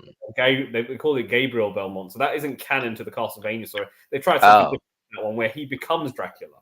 I see. I see. Okay. Mhm. So that's its own very little sort of spin-off thing. It's still Castlevania. I That mean, was actually good. The first Legacy of Darkness was a good game. I liked it. mean, Lords of Shadow, from the way that you describe it, it sounds like a really good way of doing it because of the fact Yeah, that I mean, they, you can go the traditional definition of Dracula being mm, being a feudal lord who just turned evil, but the fact that Dracula is actually part of your legacy and you're fighting it, that's mm. an interesting take on it, if you ask me. why am I looking at Devil May Cry kind of game here? Well, this is it. I mean, you get to a point now where when you Oh, let's not Devil even May get there. Oh man, I got a lot to say you about can say, Devil May Cry. Okay, yeah, well, looking forward to Shin's input on this one too. you Go can ahead, say Viraj. Devil May Cry did it first, and that was Capcom, and then you can say God of War is a similar thing. And then here you got like Castlevania trying to use the same mechanics. So all these games are very similar hack and slash adventure style games. With very similar elements and the way they look. But JDM hates the Castlevania 64 games. They're as evil as Dracula himself. So yeah, Legacy of Darkness and original Castlevania 64. For me, they're not bad like the worst games in the world, but they're disappointing in the sense of that when Castlevania is 3D. There was also Castlevania on the PS2. I can't remember. It's the one where you play. It's like the proper prequel from all of them. But there was also another one called Curse of Darkness on the Xbox. Curse of That Darkness, yes. was actually all right for what it was. So those sort of 3D, those two Castlevania ones, the one on the PS2, I forget its name, and Curse of Darkness, were okay for what they were. But let's be honest here, Castlevania works best in a Metroidvania format, which Vania is kind of why I setting, think yes. Symphony of the Night is always seen as the better Castlevania game of all of them, be it the PS or the Saturn one, which is an extent, which has a bit more content in there. But then you also had like the ones on the Advance and the DS, and as far as I'm concerned, the Game Boy Advance Castlevania games and the Nintendo DS ones were the best they've ever made in terms of consistency. They're actually really good games. So I'm talking Castlevania Circle of the Moon, Castlevania Harmony of Dissonance, Castlevania Aria of Sorrow, which is very expensive now. And then you've got Castlevania Dawn of Sorrow on the DS, Castlevania Portrait of Ruin on the DS, and Order of Ecclesia on the DS. All of them are consistent. Some are slightly better than others. But whenever I go to a gaming market, I always sell those games because people love Castlevania. But we're talking on the subject of disappointing sequels. I would say Castlevania Mirror Fate on the Nintendo 3DS is disappointing for me because I just didn't like the way it played at all. It just didn't have the same style of the Metroidvania that these other did, and they tried to incorporate the whole 2.5D thing on the 3DS and the hack and slash story. And it is the part of the Legacy of Darkness story. It's the second chapter before we got Legacy of Darkness 2. But for me, Castlevania is a Metroidvania style game, but I'm pushing my view down people's throats. Some people may think, actually, I like the hack and slash style adventure of Castlevania. So Castlevania isn't one type of game. It's the Metroidvania style of Castlevania games. You also have the action adventure hack and slash level style games like Castlevania Bloodlines and Super Castlevania 4 before it. And then you have something which is, as you mentioned, so comically, Devil May Cry style Castlevania game. So Castlevania has tried different things. However, my best, I think personally, Castlevania works wicked, but its best form is the Metroidvania style. That's Castlevania. That's where it works the best as a franchise that has lasted through the years. And obviously, you got the action adventure platformer style that we see here. I think there's Castlevania 2 Simon's Quest, and obviously there's obviously, and then you see the N64 one. again, blocky graphics, very hard to control, bad camera angles, the platforming aspects. If you're jumping through platforms and there are platform aspects, that's impossible. That's really difficult. The skeletons are running away from you. Yeah. So again, it's just Again, it's like you can see it. It's just bless them, they tried, but they didn't try hard enough, and it's disappointing that Konami did what they did. They could have made Legacy of Darkness. There you go. That's the sequel to that's the second N64 outing. Obviously, I think the graphics were slightly better with the second one. The second one does get more favorable reviews, to be fair. But again, both these games, it's a game that I can die without worrying that I'd ever played it at all properly. I don't have to play this particular game. So again, this comes under probably the fact of popular franchises which had some duds that were disappointing, and sadly with Castlevania you have that. So yeah. Castlevania Resurrection. Even Dino Crisis 2 looks better than this one. All right. Anyway, Sir Joel, finishing up. Those were my two most disappointing game sequels, if you ask me. Duke Nukem Forever and Spartan X2. Those they just really ground my gears when when I played them. It's just Duke Nukem Forever, they just mischaracterized Duke Nukem completely. Spartan X2, you just go, what the hell am I playing? That's it. That's basically it. So those are the two. All right. Thank you for that, Sir Joel. And we got Chin here joining us. Disappointing video game sequels. So, any game that you want to trash, bro? This one is very close to my heart, actually. I'm not even gonna start with Devil May Cry because I think everybody who's probably have played Devil May Cry 2 clearly has a very nice spot in their heart when it comes to that sequel. And so we'll go a little bit more personal. As you guys all know, I'm a big fighting game fan and also a hack and slash video game aficionado. I hate, and it really hurts me to say this, but I really, really hate Dynasty Warriors 9, the most recent ones that they came out. This is a good example of a game where just because you can does not mean you have to. And we're talking about Dynasty Warriors 9. Dynasty Warriors 9. Shin is probably talking about the open world aspect of it. Yeah. Oh yes. See, Christine and Joel knows what I'm talking about. Yes. See, the problem with this game is that if you are a big fan, you pretty much know that this is a simple game of hack and slash, and that it solely relies on the whole story of the Romance of the Three Kingdoms. Oh yeah. The problem, however, lies on the fact that the game has always been repetitive, and at the same time, there's only certain elements that basically been added that most fans only had, like a love for this game when it comes to the weapons, the mob army that you're gonna hack and slash through. It's not really more on the whatever kind of challenges or puzzles or whatever. It doesn't really have that. And usually they would come out with a game which is like an expansion, which is they called Empires, in which you can create your own character, and then in this mode you clearly create your own kingdom, and then you rewrite the whole story of China. But the problem with the most recent installment of Dynasty Warriors is that they added way too many things in there to make it brand new. And we're not even just talking about the free roaming. They have a lot of new mechanics, a new way of fighting style. The old combos that you used to know, throw it out of the window. It's not the same combos anymore. You have a new cooldown system with certain skills, which is amazing. However, the problem is that they added so many new things that there are a lot of part of the game in which you can break the game and skip through most of them. For instance, one of the biggest is big enough to swallow the whole horse. How the hell the horse runs through that? Hey, the horses are magical. I mean, red hair is a magical horse. Red hair. Yeah, trust me. Even in literature, red hair is one of the. It's among horses, red hair. Among men, lubu. Right? Yes, exactly. The problem with this game is that, for instance, as you can see on the screen here, is that if you want to just go through the game, just freaking use the grappling hook, and then agreed. Yes, just and you're done. That's what the missus and I do. All right, just throw the grappling hook on the wall, climb up, find the target, and just blast him. That's it. This? Yes.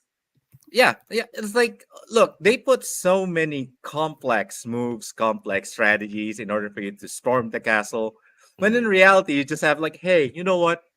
I got a grappling hook. Why Mhm. don't we? I don't know. Go to the other side. Yes. Use the grappling hook. Go over there where there's less army, and then find my way to where there's less people, and then finally find the general, and then pretty much you Yeah, win the game. like here, you just go And straight to Dongzhuo. You just kick his ass. That's it.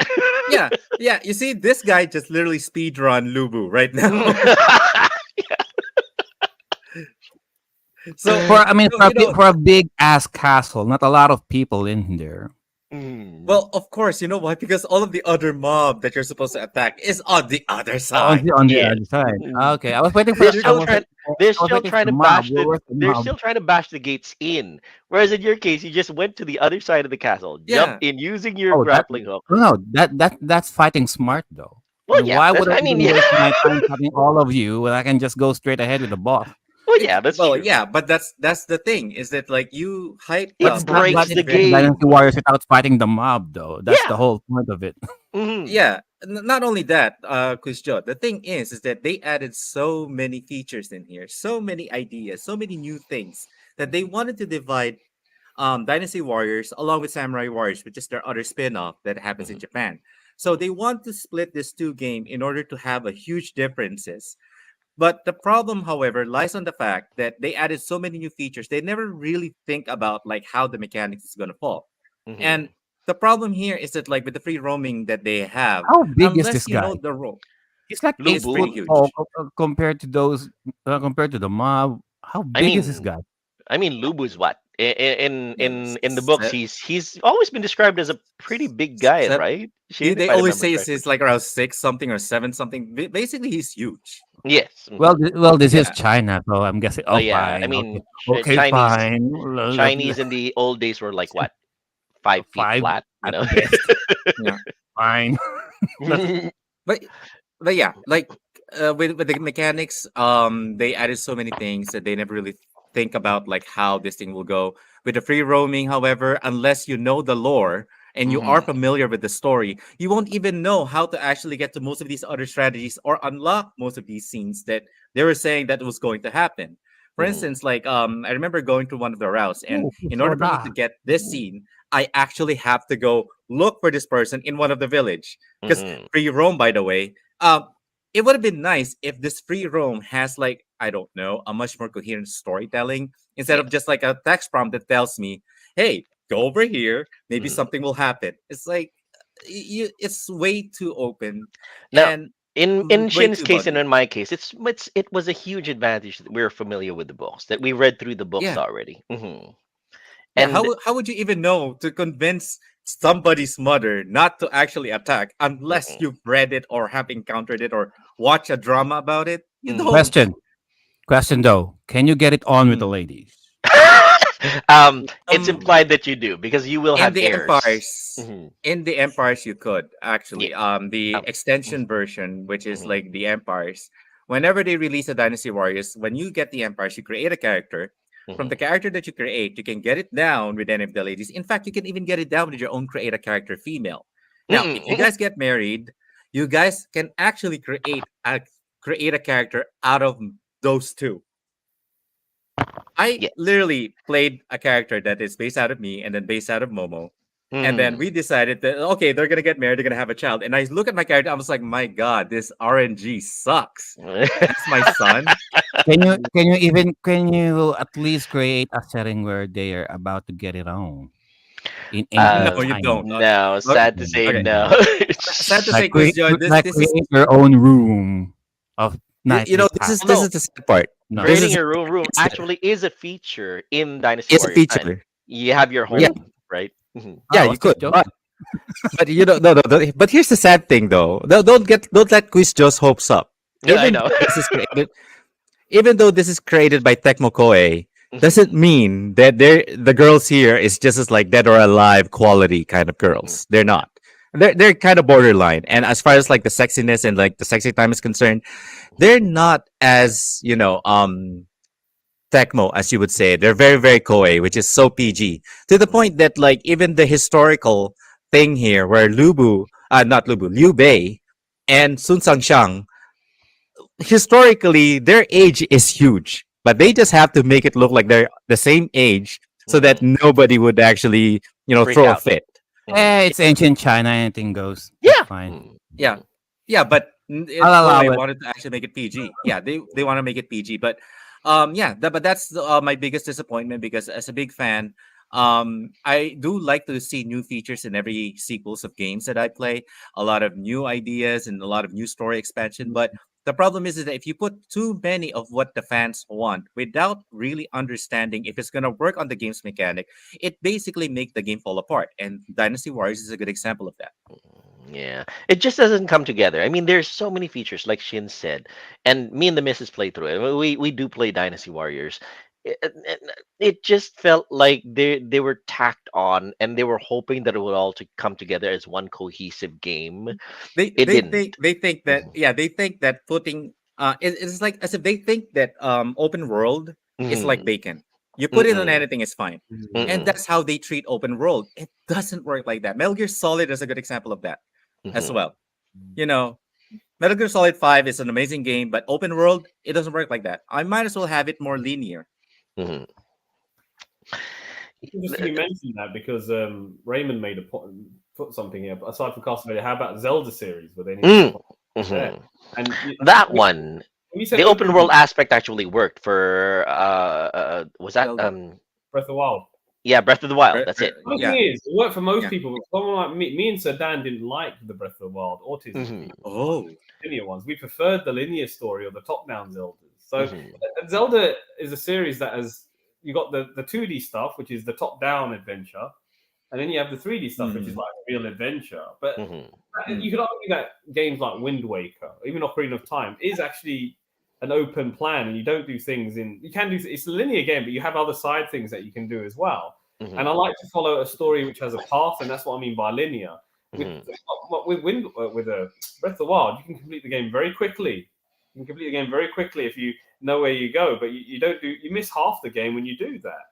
Mhm. And you think I'd rather follow a linear path that has a chronology that's part of the story, and you don't have that with Breath of the Wild. It's all over the place, and you can play it however you want, and that is incongruent with me. I think Mhm. I don't know if I can speak for Mr. Dan and the reason for him.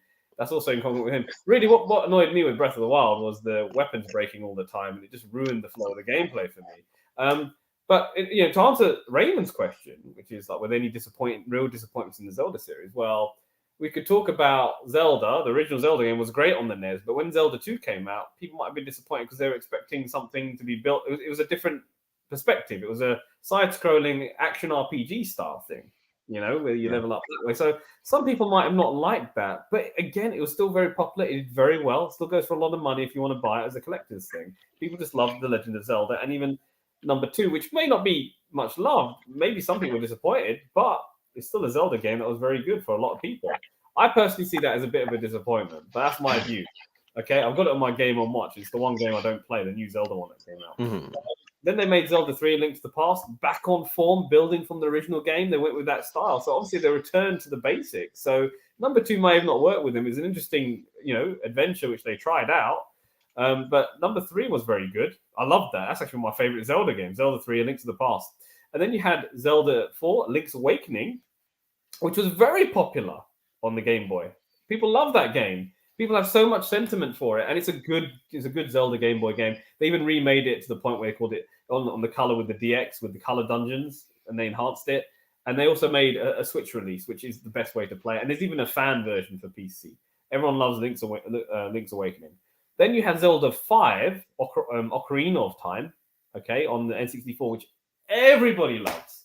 Ocarina of Time is like the best, like what regarded as the best or the people's favorite Zelda game because it took Zelda in 3D and it worked and it was outstanding. I know Sir Dan doesn't really care much for N64, but I really think this is the best game for N64 personally. And the best way to play it is on the 3DS because those graphics make it more playable and the different, the way they've done it looks really good graphically and the way it plays as well.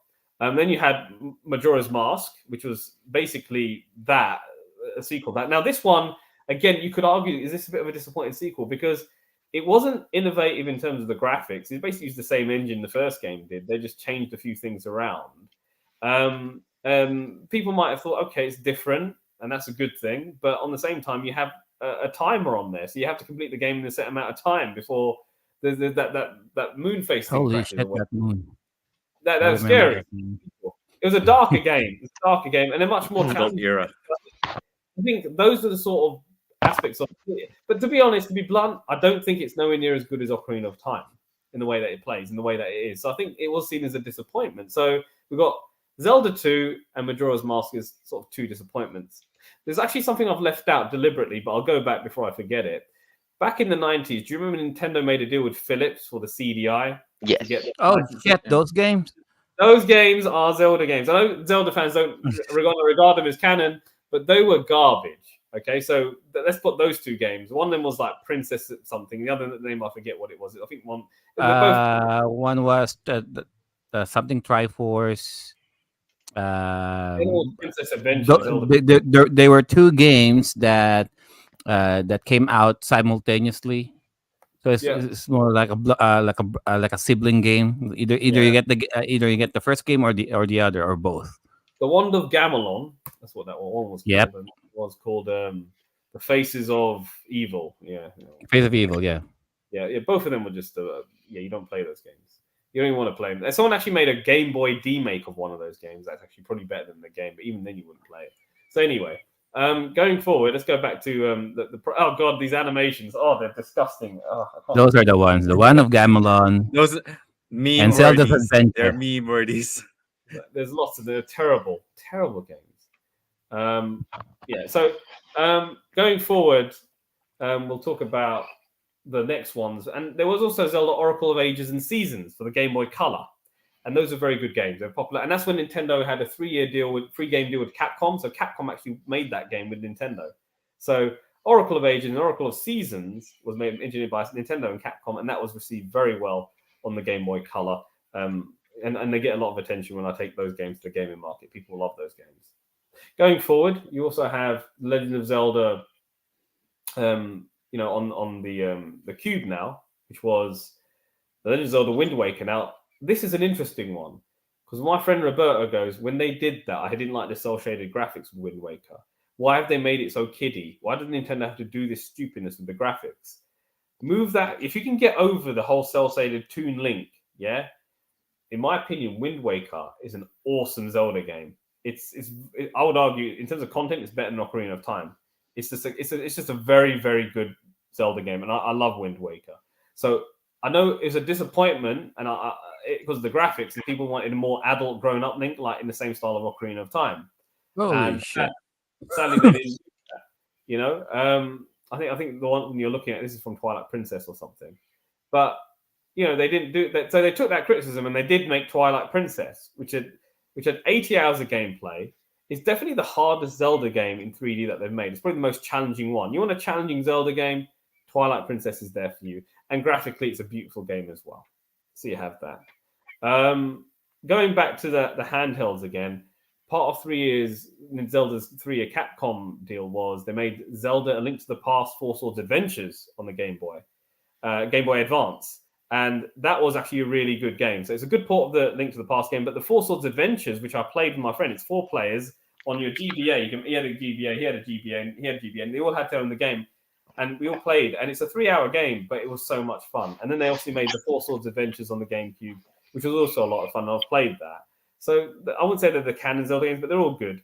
So this one here you're looking at is Phantom Hourglass, which then followed up on the Nintendo DS.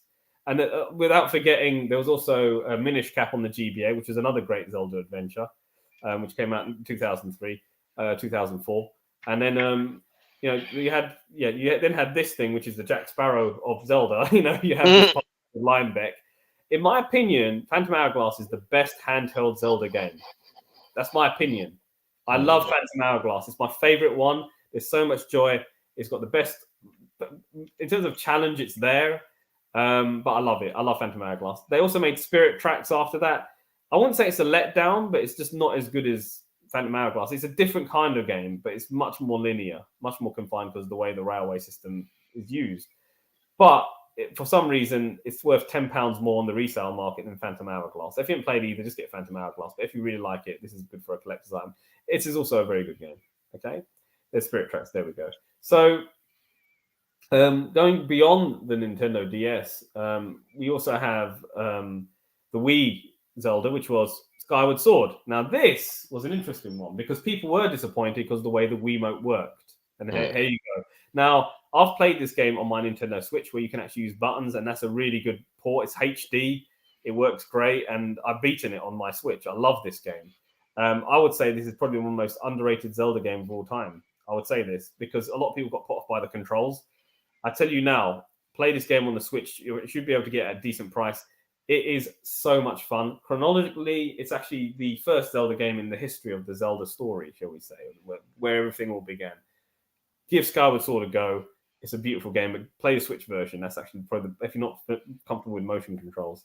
So you have that, and graphically, it's wonderful as well. Going forward and back to the 3DS now, we did have A Link Between Worlds. There we go. It's come up on the screen. That knows what I'm doing now. That is, again, if you love Link to the Past, you love Link Between Worlds. And the 3D aspect of it is very good, but you don't really need the 3D to play it. I know it's a 3DS. That's there. And obviously, they had some 3D Zelda Ocarina of Time and Majora's Mask on 3DS, which are also great as well on this. But this is its own game sort of thing. This is a Zelda game that was for the 3DS that I would strongly recommend you get. And I sold this at the gaming market just recently gone. So yeah, a very, very popular Zelda game for sure. Going forward, as far as Zelda games go, and going forward, I think the next one after that, and there was some indie Zelda game that Nintendo brought out as a download only on the Wii U, but I forgot what it was. That's the truth. There was no dedicated Wii U Zelda game. The Wii U Zelda game was actually Breath of the Wild, which we were talking about moments ago, being the first open world Zelda game, which everybody loves. But, it's not for me personally. I wouldn't say it's a disappointment. I knew this is the direction things were going to go, but I'm a traditionalist that likes more of a linear path. And then you've got Tears of the Kingdom, which basically made Nintendo its money last year. That was the game that made Nintendo its buck. They sold, that went into millions in terms of the amount of copies of that are out there. I've got the special edition, and people were just eyeing it up at the gaming market, and nobody wanted to buy it because I think most people had it anyway. So it's like one of those games that will probably mature in time, but I'm not going to be able to sell it anytime soon. So that's the Zelda games for the moment that I think about. I'm sure I might have left something out at some point, but out of the Zelda games, I'd say the only real two disappointment was Zelda 2: Link's Adventure, which was on the NES. And this is from an artistic standpoint, not a commercial standpoint, because Zelda games will always sell. And Majora's Mask on N64. That's what I would say. Wind Waker, my friend who was weird about the graphics was an idiot because it's a great game. I wouldn't say it's a disappointment. I think anyone who played it really appreciates it. So yes, I'd say, and we don't talk about the CDI ones. We don't talk about them ones. So minus the CDI ones, there's only two real disappointments of Zelda games because of the direction that they went in. But they're not bad games, the ones that are disappointments. Zelda Ann Williams famously said, I say famously, a lot of people don't know this, I went to the 25th anniversary of the Zelda Symphony Orchestra that was held in London back in 2011. And Robin Williams' daughter was named after Zelda, and she was hosting it. Her favorite Zelda game is Zelda Majora's Mask. So even though it's a disappointment to me, that was her Zelda game, Majora's Mask. That was her game. So one person's trash is another man's treasure, or another woman's treasure in this case. Yeah, exactly. Yeah, it's all a matter of opinion. In the end of it, some people might consider a sequel as a disappointment, but some people might consider a sequel that's totally different from the original as fresh and new. So, yeah. That's Zelda in a nutshell, Sir Raymond. Whoever you are, if you even what if you've got. There's a CDI. Hello. Viraj just said that we're not going to talk about the CDI version. Those are the CDI games. Right there. That's what. Now Nintendo those are disappointments in itself. Oh no, there goes. There's those memes. There's those meme faces. Excuse me, princess. Exactly. All right, we're not gonna talk about those. I'd rather have that. I'd rather have that than those that are from the CDI. Look, this is Nintendo. Nintendo deserve what they got with those Zelda games because they shouldn't have turned their backs on Sony and stuck with their. I mean, to be honest, that was a bad deal that they made with Sony, with the PlayStation, Nintendo PlayStation, with all the licensing that they would have lost to Sony if they went ahead with it. But they shouldn't have gone ahead with. They should have just not made a deal with Philips because it damaged the IP. That's the All truth. of which is going to be you can find out about in our previous episode about console wars. Console wars. Yes, if you All guys right. want to, if you Uh, guys want to review some previous Timeless Gamer Show episodes, check out our Mhm. episode on console wars. It's all detailed there. Anyway, Shin, that was a great game that you put forward, Dynasty Dynasty Warriors Warriors 9. 9. I agree with that one. I mean, Yeah. we do our best to try to enjoy it, me and the missus, for what it is. But yeah, fundamentally, it's broken. Sad to say. Yeah. It's broken, and at the same time, even in the first few releases, if you actually get that game on the Mhm, PC, you mhm, barely could even play it for the first 6 8 months because of the lag, the frame mhm. rates and whatnot. Yeah. It was a complete trash game. I only managed to enjoy it probably a year and a half later when I found out that they finally have Empires, and that's Mm, when I decided to buy Empires, put it on the shelf, and play the first one. mhm. And then I was Yeah, like, "Oh, finally, the frame rate is okay. Oh, they finally because they improved this. patched it They all finally up fixed that." already. Yeah. I Yeah, mean, Mhm. and that's Mhm. that's the other thing that I especially, hate about I sequels don't know if you, nowadays.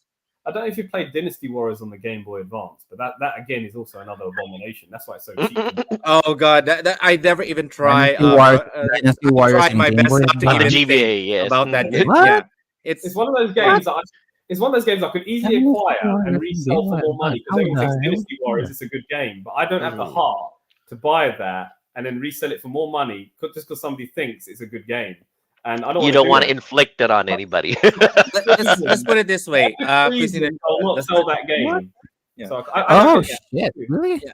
Let's put it this way. That game is so bad, you Yeah. can put it into a 32 in one game from Taiwan, Mhm. and And nobody it, would even notice that it's in yeah, there. and people would say this fits in here perfectly. Yeah, it's like an So this is afterthought game, Dynasty Warriors honestly. for the I Game mean, Boy Advance. it's, Really? yeah, this is I it. I would argue though that you just Clunky have to go controls, into it clunky with the controls, mate. correct mentality. You just go into it saying, What can I say? You this is a have to GBA remove. You game. have Poor animation and yeah. clunky controls. Yeah, it's the hardware limitations. And what more do you expect? What the fuck? Exactly. Yeah. I Yeah, mean, you yeah. have to remove the whole It's Dynasty idea that Warriors it's on the Dynasty go. Come Warriors. on. Yeah, Mhm. don't think it's Dynasty Warriors. Just say it's Romance of the Three Kingdoms, Yes, I and agree. maybe it'll I be agree. more bearable. Yeah, Mhm. It's yeah, well, I mean, I just want to throw that in there because it's that Dynasty Warriors yeah. franchise for Koei. It was such a it's disappointing because it's like a franchise like My Earthworm Jim. It was really good, and then now it's just gone. Yes. Yeah, I guess Shin's approach is best. You just think it's a Romance of the Three Kingdoms in your pocket. That's it. That's all. It's not Yeah. Dynasty Warriors per se. It's more like it kind of has the broad strokes of Romance of the Three Kingdoms that you can carry around in your pocket without lugging Yeah. the trilogy of books everywhere. It's still Yeah. there somehow. Mm.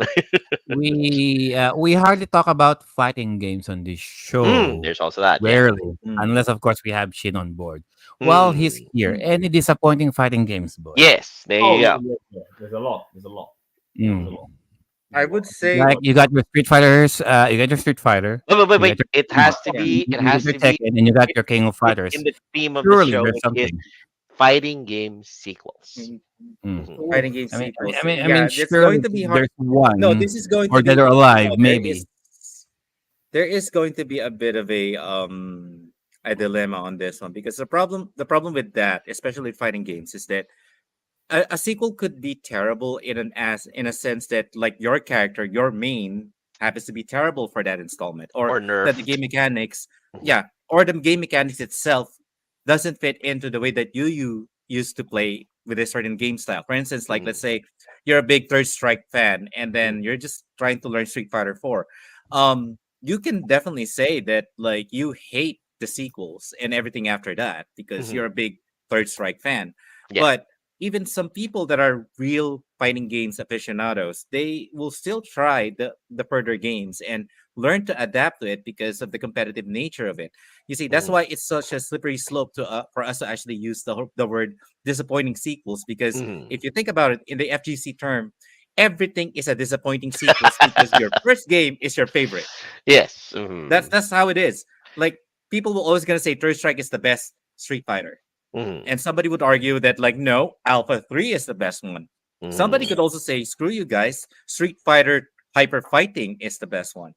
And you keep on going backwards and backwards and backwards, and everybody somehow will always gonna say that the most recent is the most disappointing one. In Mhm. fact, you have people nowadays or who just they were who are all hyped up with Tekken 8, and then now they're all going like, this is a very disappointing sequel. This is not Mhm. like what we're looking for. It's the same thing with Street Fighter 6. Everybody's like looking forward to for the open world, and all of a sudden they're like, this is a disappointing game.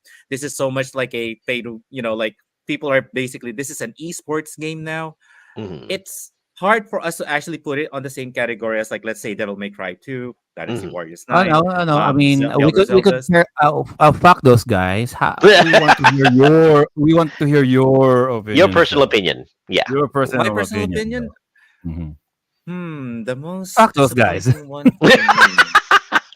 Oh, Well, you actually, see, that's what hard. the You see point that, that Shin is trying to get across is a lot of yeah, fighting game aficionados. For them, the game that popped their cherry is always going to be the best one. So, nah. yeah. And the thing is like Quiz Joe, it's like even if you ask me, I'm pretty much like the same as those guys over there. That like you're a fighting game aficionado, you adapt. Mm, You don't complain. If mhm, you complain, you're a salty person that doesn't want to enjoy the game, and you're not really a fighting game aficionado. You're not an FGC player. mhm, Otherwise, you're just an old timer who just wants to stick around with your old game because back in the day, you used to do 20 wins in a row. But mhm, because you're supposed to actually strive, you're supposed to be just like the legends out there who still plays a new game. Why don't you go and play the new game? Why would you try to consider that as a disappointing sequel? Because mhm, you don't know how to play it. Learn to adapt. Get good. mhm, mhm. You're This absolutely is right. so that sentiment is basically an attack to me and Sir Joel right there. Yes, Although, so Him would you and pretty say genre. much. though, Shin, Street Yeah, Fighter Alpha on the PS1? yeah. I don't know. Because Sorry, which one was that one? The one, the 3D polygonal one? Yes, that's what. Alpha. yeah, Yeah, Alpha. Yeah, you're is it talking about Alpha? like What the hell was that? EX. That one was slow for me, and I didn't like that one at all. Yeah. Mhm. What the hell was Would you that? say? Can you tell us Mhm. more about that? Would you say, Shin, that what that was a disappointing sequel? Yeah, I Which would. one? The alpha. You mean? Are you talking about the EX one? Oh no, The Yeah, 3D the one? EX. Yeah, the EX, EX one, the one that the 3D EX. polygonal Right one for the on EX. I There you PS1. wouldn't go. say it's a Guess what? disappointment. I wouldn't say it's a disappointment because you have to take it with a grain of salt. The thing is that the game was created by not just by Capcom itself. It was a collaboration with as well by Arika, and Mhm. they have a different kind of mechanics that This one, even yeah. though it's that one, it may be wonky, it may be a little bit as we would call say kind of gimmicky, but Mhm. it actually has its own merit. And in fact, like even for me, it actually has a special place in my heart because if you think about it, like if it wasn't for this game, we Mhm. wouldn't really have most of the further Street Fighters that like most of the mechanics that we have nowadays. We wouldn't be even be enjoying if it wasn't for EX Alpha. And Ah. if it wasn't for EX Alpha and Arika splitting away from Capcom, we're not gonna have like the other fighting game that Arika decided to create, which is like can't remember the name of it. It's basically all the characters that are all in this game that were owned Mhm. by Arika were all taken away from Capcom and created their own fighting game series. Are they So the same company who did Rival Schools though? no, no, they're Mm. not. I really It's love not. Rival Schools. That's really good. I Yeah, enjoyed Rival that. Schools is a pretty good one. If there's any game that please Capcom, if you're watching, please for crying out loud, try to bring back Rival Schools. Bring it back. Mhm. Yeah, I love please bring it back. Well, so how about Yeah, Street Fighter the movie, the EC3. Yeah, game? I was How gonna about say that it's one? not Oh, a movie game. that's that's a hokey. Okay, I would say this is a wonky game, but the Street Fighter the movie is a hokey game. Mhm. It's like I would play it just for the lulls. Yes. I wouldn't say it's something that I would be disappointed about. It's something that you couldn't really take seriously with because this is like around the Ah. time that everybody's like, oh, you know what? We're gonna try to beat Mortal Kombat and we're gonna have this. And Did then both. when you got this one, you're like, instead of getting mad at it, you want to laugh Yeah. because Okay. I the get movie it. I get itself it. the movie itself was laughable as it Mhm. is. And then Mhm. here comes the video game. I mean, the only reason I would want to play is because I want to see Kylie Minogue in a leotard. Oh, there Other you than go. that, it's yes, like, you yes, know, yes, Poor Logo. All yes. right, fair. yeah, Christina Mon says Although, is that Marvel is vs. that Capcom 3. is that really Um, Kylie Minogue on the sprite though? Yes, I it think is. it no, is. only no. Actually, no. Half and half.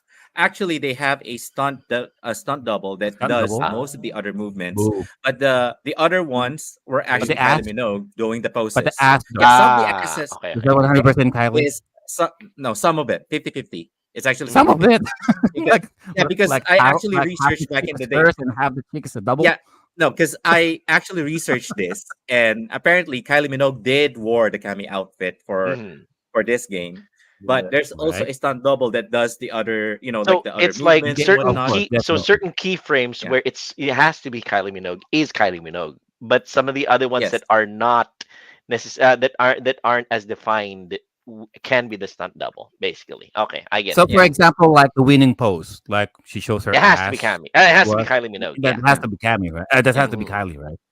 Yes. Yeah. Okay, Marlon and Christine Mon actually have a good suggestion here, especially Mm. Marvel versus Capcom Infinite. All Mm. right, like everybody hates that. Yeah, it's a disappointing sequel. That you know what? You guys are pretty much right on that. However, there's still a level of competitive nature behind it.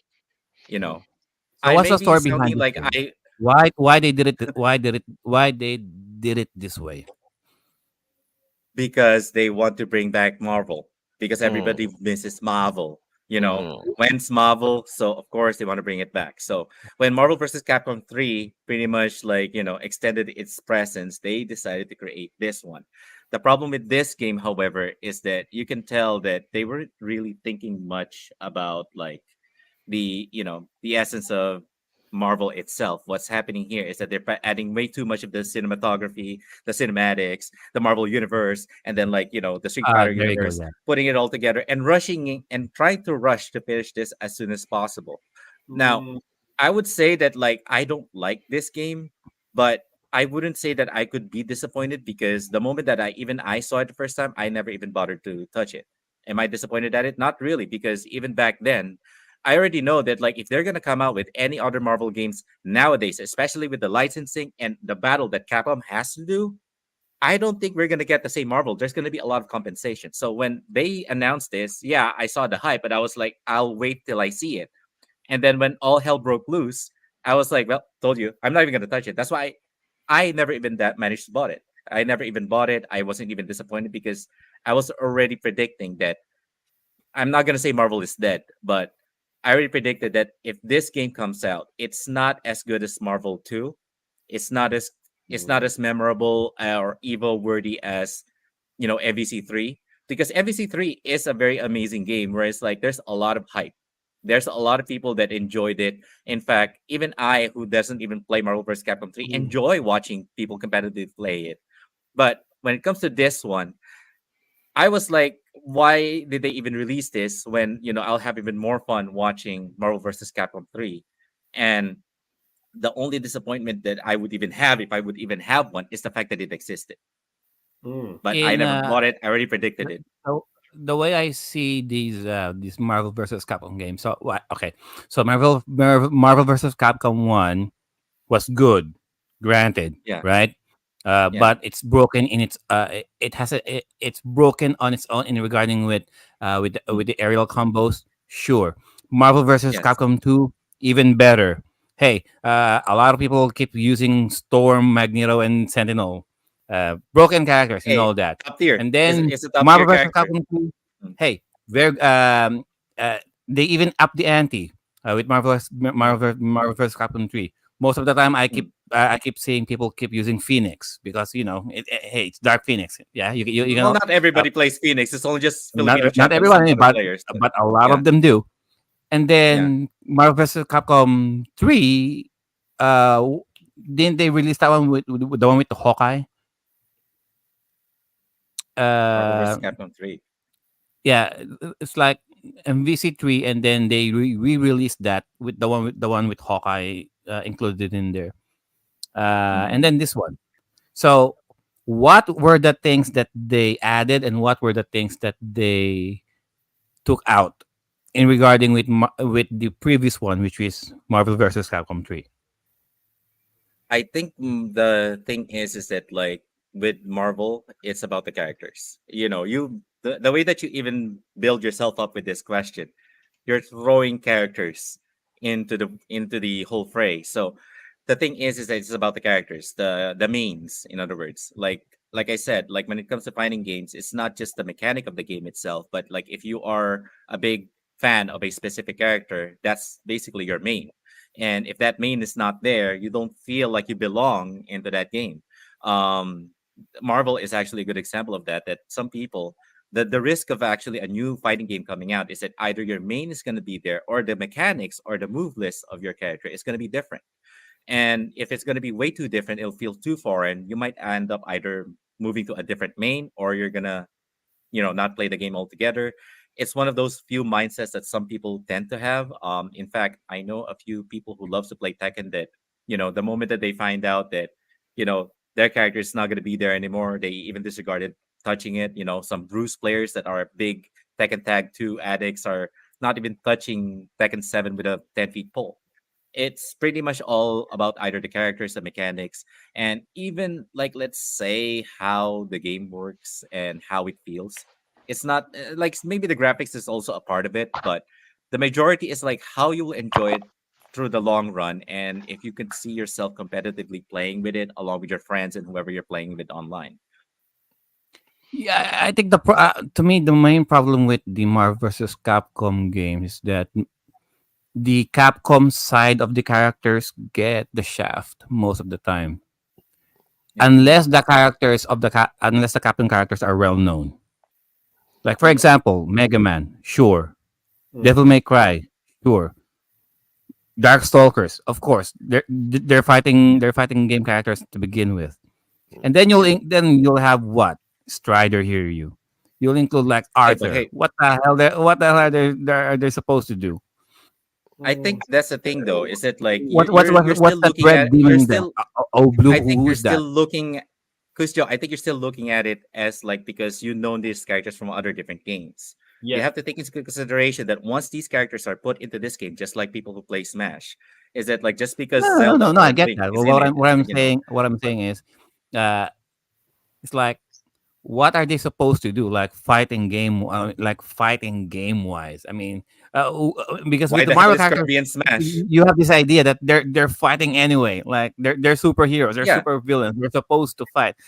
And then looking at the other side of the spectrum here with the Captain characters, it's Arthur throwing lances. That's all he does. I mean, what other variations can you do with him? I mean, but it's like there's not much of an imagination in there unless you really try to put I something mean, in there. I I personally mean, think that Marvel think they're too hard. They think they can take anyone on. They think they can take on yeah, Marvel. and Capcom do that's the thing. It's like yeah, Viraj pretty much get it right there. Is that like you're just grabbing every Marvel title out there? I Yeah, mean, Capcom titles out there. Grab yeah, their main character and throw it in there and see who sticks. If yeah, that person happens to stick around and people do like it on the previous game, they're gonna show up in the next one. yeah. That's the reason why Arthur manages to survive. I guess some people did like him as an assist character in MVC 2, or I mean MVC 1 or something. So Were there it any characters from rival schools was even showcased on the Marvel Uh, Capcom games? unfortunately, well, not only on SVC. The he Kiosk is the See, only one who showed up from, but yeah, again, Marvel Rival Schools is also a licensed game. They took a long while to actually get the license for Karen to even show up in Street Fighter. Mm, So imagine oh, if you're trying to get the license for rival schools. That's also the reason why we have a hard time trying to get it, is because it's not just like Capcom decides like, hey, you know what? We'll just create this game right now. It's like you have to deal with the people that, who basically have the license for rival schools characters. And with SNK versus Capcom, we were lucky to have Kyosuke, but everybody wishes that we could get everybody in a 2D fighting game for rival schools. But everybody could just dream nowadays. And that's the only thing we could get. I mean, I mean, there are other Capcom characters out there. I mean, from even from their arcade library, who could have been Yeah. in there, right? Best believe Survivor. they would have showed up by then, either like in MVC 1 as an assist character, or they already must have had a vote or have talked about this character to show up. And most of the time, that's how they get fleshed out or survive the other installments and end up either becoming a main. I mean, And some. I mean, everybody. some characters from Sengoku Basara, some guy from Monster Sengoku Hunter. Basara Sengoku Basara is actually going to be a little bit kind of hard first and Hey, foremost. Monster Hunter some is people from Breath of Fire. What the fuck? what I find again, fascinating again, about this whole they could do that, but you have to also again consider, because like, even like people who loves Mega Man, how come we never got like the original Mega Man in Marvel versus Capcom 3? We end up having Zero, and instead, it's Because Zero's because cooler though. not Because yeah, Zero's Zero's cool. cooler, Zero's you're just cooler, He but has a you're sword. our argument our yeah. argument over here is that like flagship characters that are supposedly much better than all Yeah. these other characters, right? So take in consideration that like most of these people that did end up showing up is mostly like they have regarded like if we can get it or not. Oh, And we Viraj, as Viraj has a fans, point. yeah, What was Viraj's point? Go ahead, Viraj. yeah, You were saying. I was just saying that, like, these games have gone on for a long time. Like Capcom thinks they can take on everyone. They think they can take on Mortal Kombat. They think they can take on Tekken. They want to take on SNK. yeah. So this is what I find really interesting is, this is meant to be disappointing sequels, but then all these games are relatively very decent. I mean, but it's up to the interpretation of who's playing these games as Mhm. to Yeah. whether it was disappointing or not. And I've not heard anything really remotely bad about any of these Capcom fighting games. So can we probably agree here that Capcom make the best versus fighters out there? Typically with collaborations. I mean, It Mortal Kombat has had a few yeah, stinkers.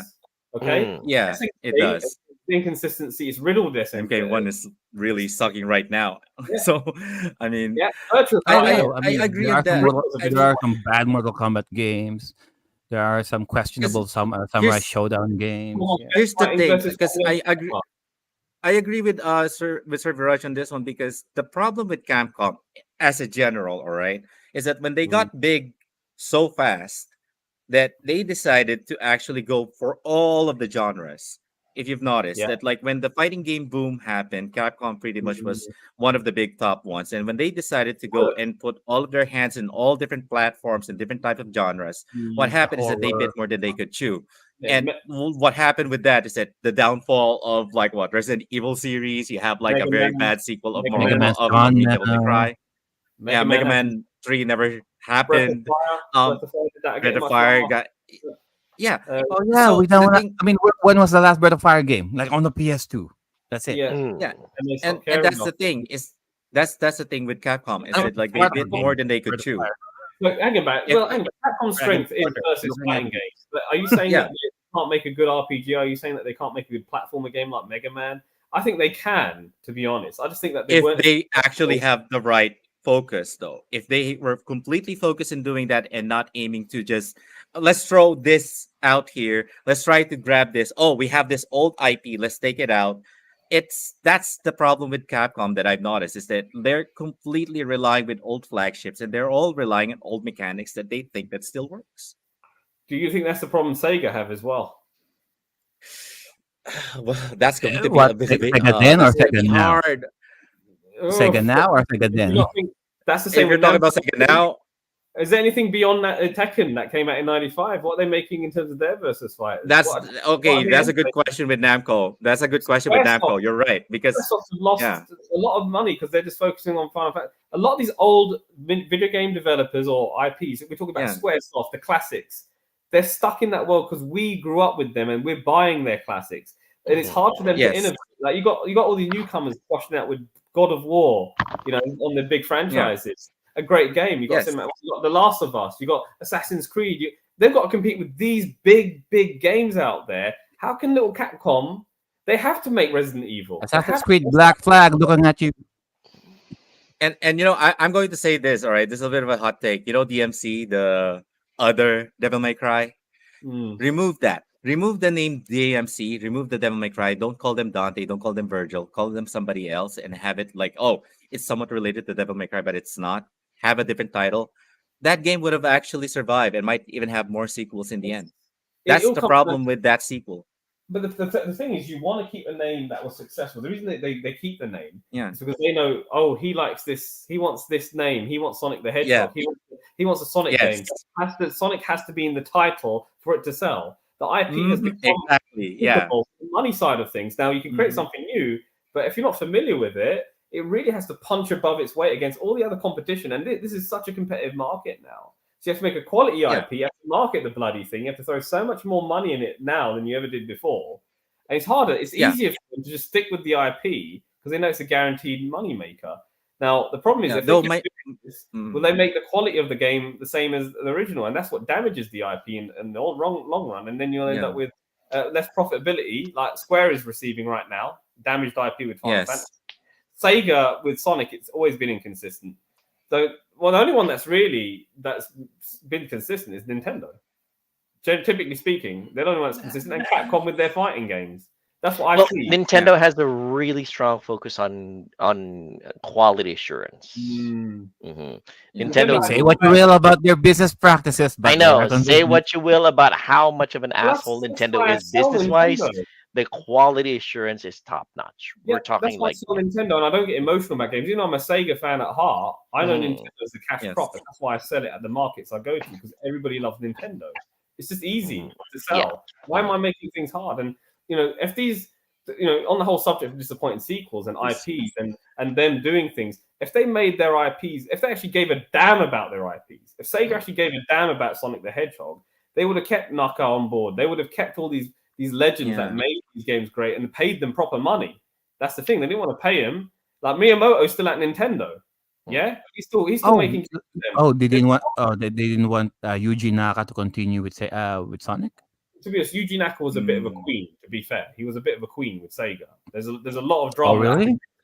Yeah, because during And the Saturn, Miyamoto is the more humble one. he created he created the engine for Nights into Dreams, but he didn't want Sega of America to use that engine to make a 3D Sonic game for Sega Saturn. That's Right. what he was, and he wanted them to fail because Sega of America were just too good back then, and Right. and that's why Sega imploded because they were jealous of Sega of America's success with the Mega Drive, which was actually a Sega of Japan creation, and it's the infighting within Sega which actually caused them a lot of harm on their IPs as a company and just damaged their brand, and that's sad. It's Up sick and until now. say that.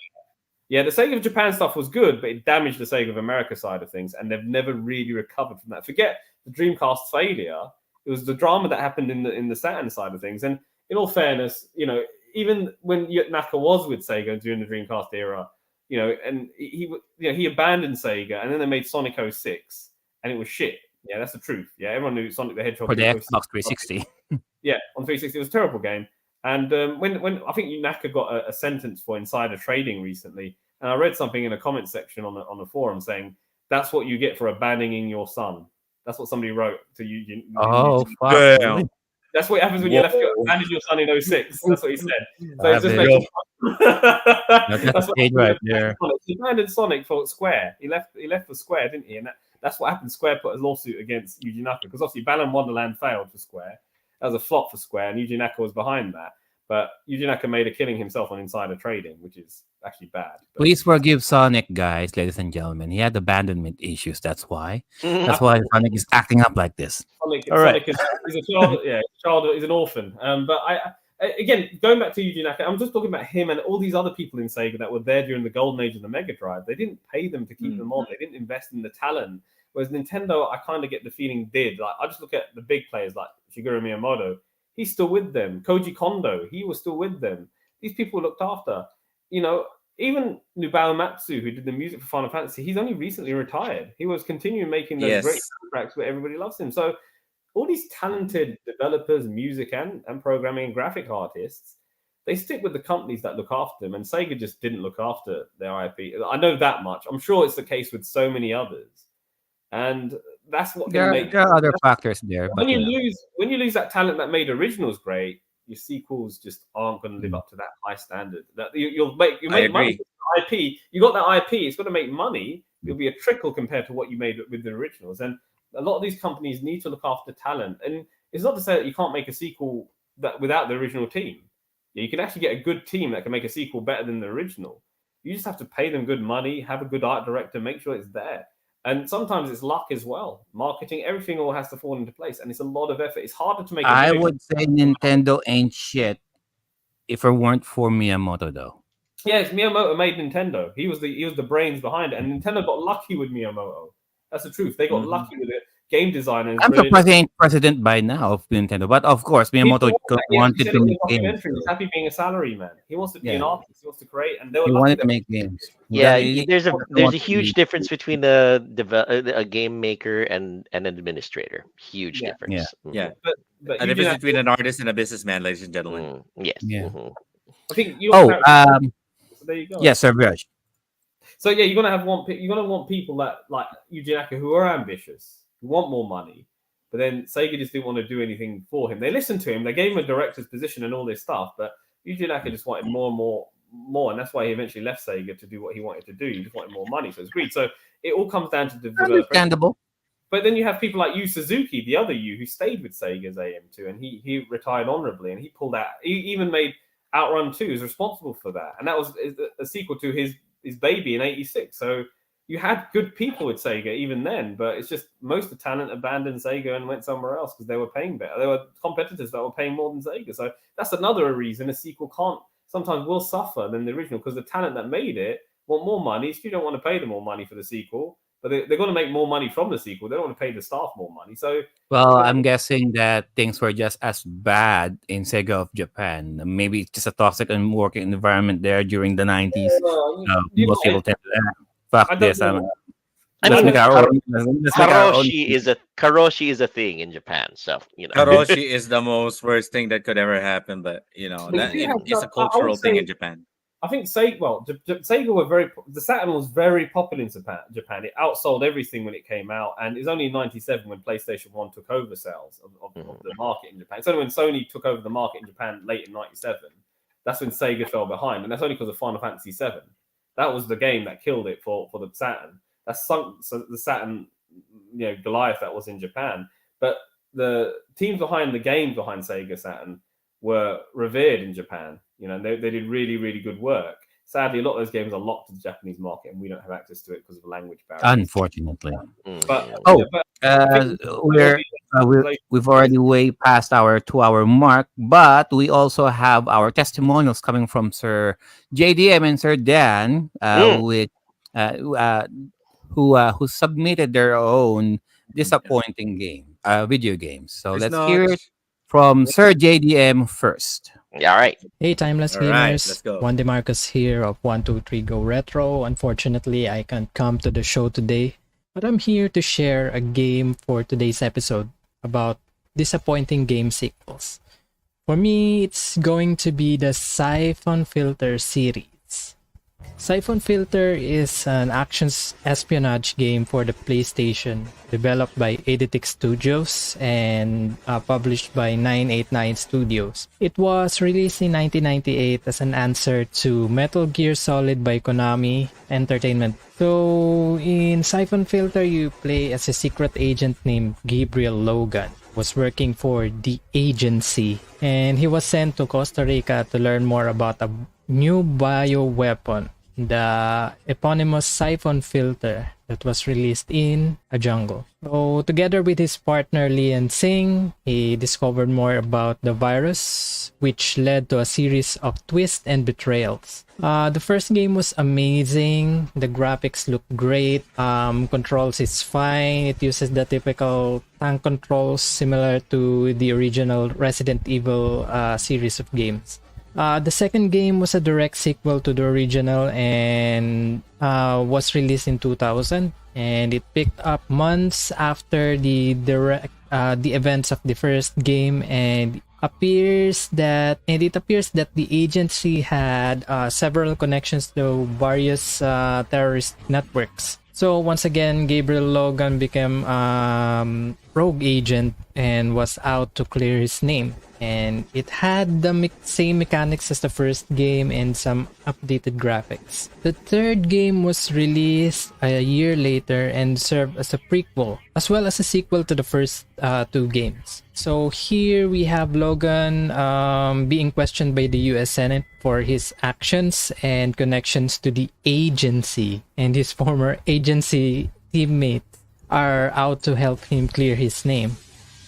Sadly, the series went awry when the succeeding sequels came up. First, it was Siphon Filter The Omega Strain, which was released for the PS2 in 2004, and it didn't pick up well onto the fans of the original trilogy. You no longer play as the main character protagonist Gabriel Logan, which became a complete departure to the original trilogy, and the story became a bit stale. Follow-up was released in the form of Siphon Filter Dark Mirror and was released for the PSP in 2006 and the PS2 in 2007. It had some major improvements and allowed you to once again play as the main character, Gabriel Logan. The story was a little interesting than the previous game, but the mission seems tedious and repetitive.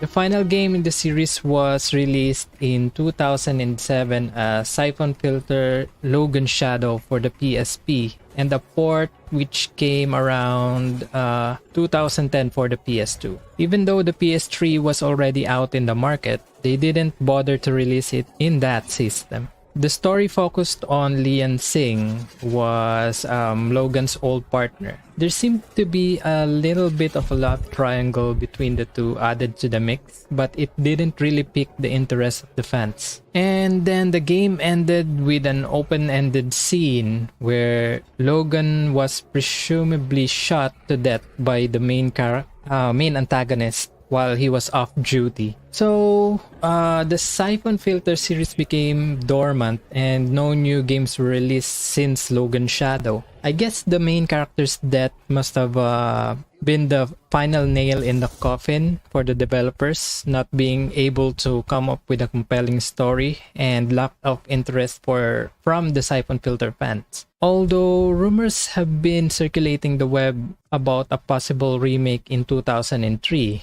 but I don't think it will appeal much to the fans since gaming companies no longer make new action espionage games like Metal Gear Solid and Tom Clancy's Splinter Cell.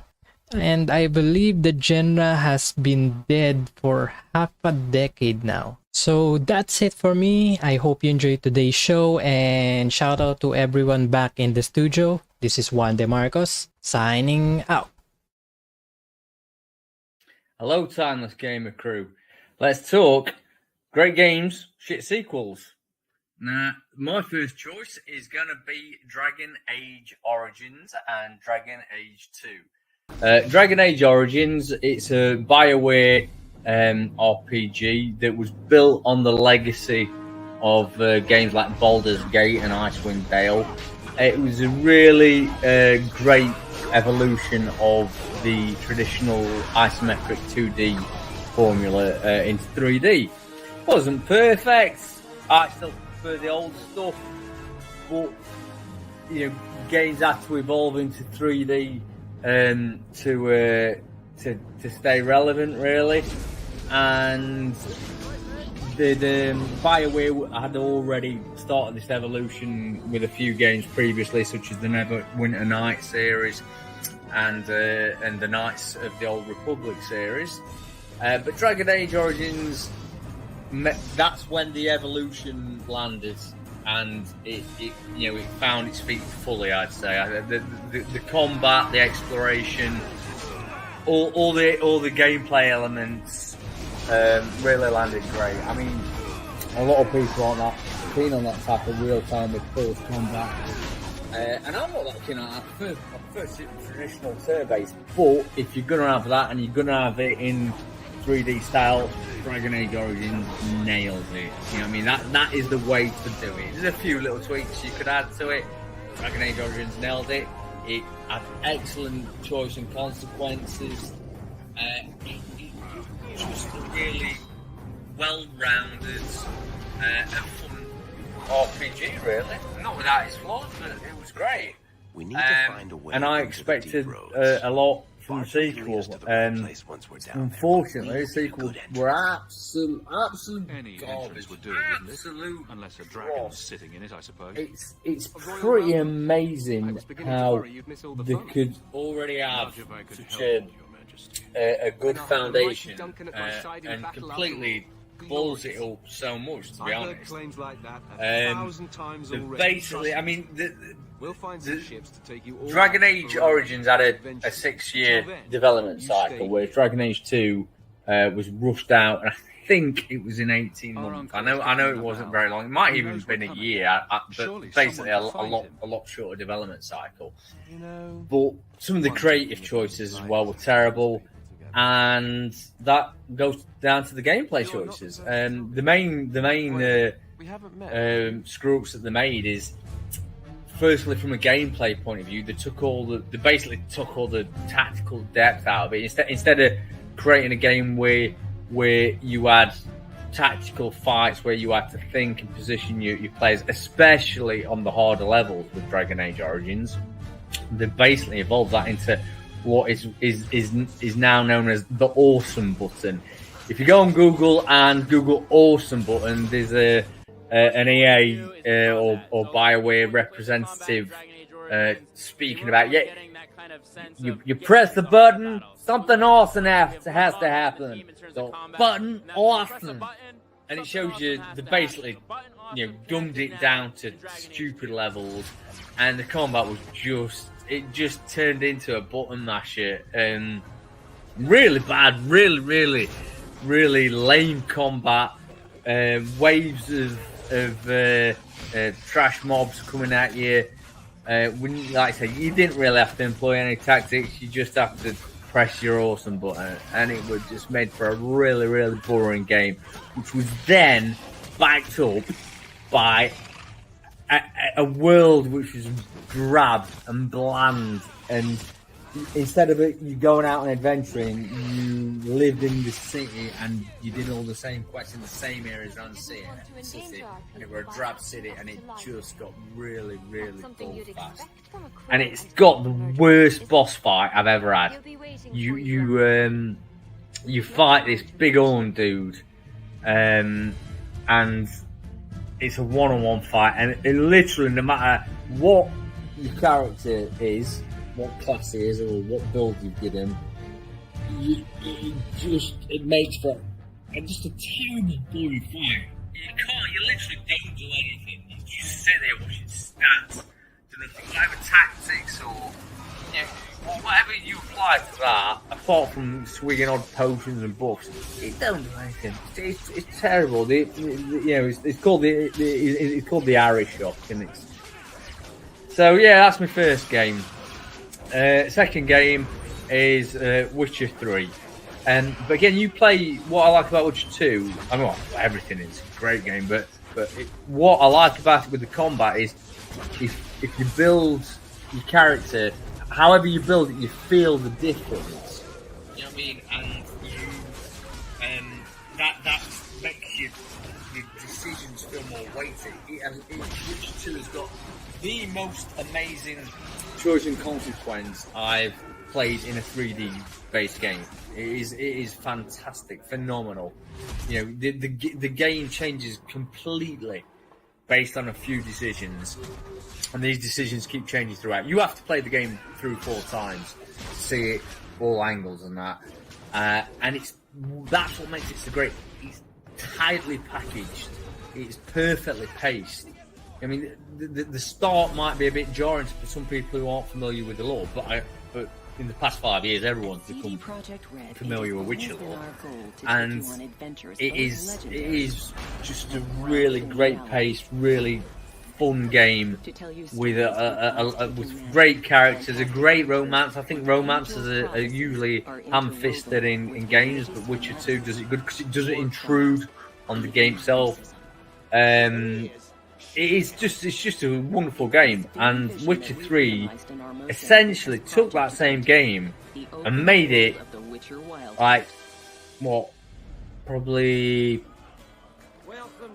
3-4 times bigger, but didn't actually make the content bigger. They just stretched it out over this big bloated nothingness, and the combat down to silly easy levels. Even on Death March, on its hardest level, it's a piece of piss. on dark mode on Witcher 2, which is its hardest mode, it's not hard. You know, if you're playing games like The Immortal behind me there, nothing compared to that. But it challenges you. You have to think. You have to build your character right.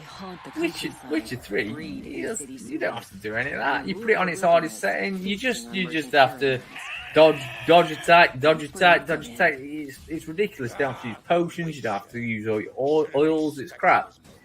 But what really did Witcher 3 for me, along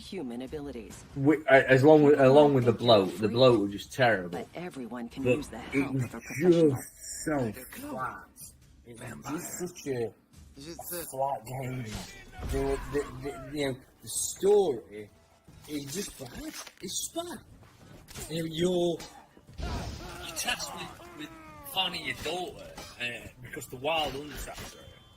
And the Wild Hunt is built up to be this, big deal that, you're in a race against time to save her from her. But then you give her this open world to do everything. You know what I mean? It's like, go and save Ciri, go and save your daughter as quick as possible. But why not toss it off? Play some cards as well. Have some arm wrestles. Actually, I think that's the second game, so I might be wrong with arm wrestles. But go and hunt some monsters. Toss it off. Have a look round. Grab some herbs. Poorly pieced together. I find it amazing that it's so held in so high regard, and to me that really goes to show loads of casual computer game players jumping on board the RPG genre and like, oh my god, this is so deep. And it's not deep. They're just used to playing stuff like Call of Duty and FIFA. Only touch the sequels if you want to torture yourself. You know what I mean? A lot of people will tell you that The Witcher... A lot of people tell you Dragon Age 2's crap. So, that's fair enough. Although IGN rated it 9 out of 10, which is typical IGN. Because they don't know their arse from the elbow. But Witcher 3, lots of people will tell you it's brilliant. All I'm saying is that there's a lot better games out there that you've not played. So they're my two. Have a good day. Hope your rest of the podcast goes well, and keep it kind off. All right, thank you for that, Sir JDM and Sir Dan. There you have it, guys. You felt the hate, you felt the rage. So it's Siphon Filter, Dragon Age. Let me just interject. Yeah, let me.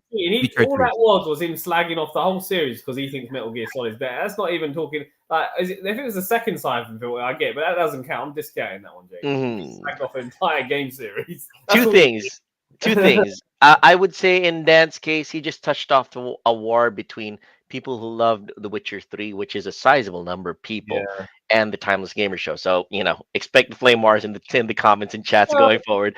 And to his opinion, he's entitled to his opinion. That's definitely his opinion. And a lot of people are going to disagree with it, and that's perfectly fine. Everybody's entitled to their own opinion. And Dan's opinion is that it's Witcher 3 is a downgrade from. Witcher 3 is a downgrade from Witcher 2. So that's his opinion, and he's absolutely perfectly entitled to it. In JDM's case, he mentioned that I'm just recalling from what JDM said that the franchise is dead, and I agree with him. But some people have said that Days Gone is a semi sequel to the Siphon Filter series. Days Gone, the zombie game. Anyway, Shin, we count that. As a fellow Metal Gear Solid fan, Quiz JDM, from one fan to another, all right. You know how we are trying to avoid talking about Siphon Filter. And you know that, like, if you because Sir Viraj, that, like, the fact that, like, if you see a Metal Gear Solid fan and talking about Siphon Filter, that's like already it's like you might as well just go into a bar, and then you have like like a certain soccer team fan all piled up inside that bar, and you decided to come in with that rival soccer team jersey on and says, "How's everybody doing?" Yeah, that's basically what GDM just did right now. That's not comparing. Hang on, but I don't know if you know about soccer teams. That's like comparing Manchester United, which are like up there, to Tranmere Yeah. Rovers down here, or whatever it is. Like, there's two different classes. I mean, of course, Siphon Yeah. Filter is not as good as Metal Gear Solid, but I think it's good for what it is. You can't compare the two. It's good for what it is. Exactly. That's what I'm trying to say. That's why I said that he shouldn't have The actually brand gone to is that point different. because there's so many people that tends to connect both characters because historically, yes, that when Siphon Filter came out, Metal Gear Solid 2 also came out in the PlayStation. They're essentially And there's direct always competitors. Yeah. yeah, so they're basically being put head to head, even though that Mm. the other one already grew and strived better than the other. The thing Although, is there is like a nod, although Metal Gear of the three characters, only Sam Fisher survives. and Sam Fisher gave a Mm. nod on Solid Snake Yes, yes. when he said, "Oh my God, I'm the only one left," Yeah. and that was just like a tip of the hat right there, saying that like rest well, Solid Snake, Yeah. So that's No, why it's just that, like I also love Siphon Filter myself. In fact, I love roasting everybody with a taser. But the thing is that like I agree with Viraj on this one. You can't really compare both of them. But Yeah. with certain fans and certain genres, Mhm. Metal Gear Solid fans, from one MGS fan to another, do not review Siphon Filter because you know that they will think that you're biased. But Yeah. let me be blunt with you guys, you gentlemen here. And this is the point here. I'm a reseller. You guys know this. I resell video games. I stop Yes. Metal Gear Solid. I don't stop Siphon Filter. That's it. Game over. Mhm. That's it. I'm going to stop what Yes. else. People know about Metal Gear Solid. It's a revered title. Someone paid £200, gave me £200 for the box complete copy of Metal Gear Solid on the Game Boy Color. Mm. A Game Boy Color game gave me £200 because Metal Gear Solid's brand is that strong. And you can say Yes. well, disappointing Metal Gear Solid games for some people. You mentioned Metal Gear Acid was mentioned, but if we talk Yes, about Metal Gear Acid. if you talk about the first three games, they were consistently great games for what they were. Yeah. People love them. People love the franchise. People want to explore other aspects of the franchise, and they'll pay money for it that they missed out on. Yes. And Metal Gear Solid on the Game Boy Color is actually a very good game. It's just expensive. There we go. Yep. Damn it. Okay, let me just turn off the blur on this one. I Blur. think Viraj might appreciate these. So Dual there you pack. go. The dual packs of the Uh-oh. Dark Mirror Ooh, and ooh, Logan ooh. Shadow. So again, Oh, Viraj is going to be absolutely disgusted that they're still sealed because I just never I just mean, get them on clearance. What could I say? yeah, but then you don't want to open them now because they'll lose their value. Agreed. Yeah. So there. It should be opened and played with. What is this? I But know. the hypocrisy is I do sell. There's a few games in my repertoire which are actually still sealed and unopened, but I don't like buying sealed games to resell. It's like point. And I do actually have one sealed game, but it will sell because it's an American exclusive. So I mean, heck, you had to look at my PS3 shelf, and you were absolutely disgusted at how many sealed games I still have. I'll tell you when they'll go up in price. It's when they close the PS3 online shop. Agreed. That's- Yeah, that's that's what I'm not true. saying. If Third Joel decides to sell, of course. If and I when. mean, what's going to happen is that I'm going to have Alexandria inherit all of these, and it's up to her to decide what she's going to do with them. Yeah, Oh, she's you gonna no. take. She's gonna go to a thrift market and just give them away. That's what she's gonna do. I know that's likely what's going to happen. I know. Like, what for She's a gonna pound? she's gonna hold some kind of yard sale later on, and I don't know, you just sell Calling first all order. video game merchants in New Jersey.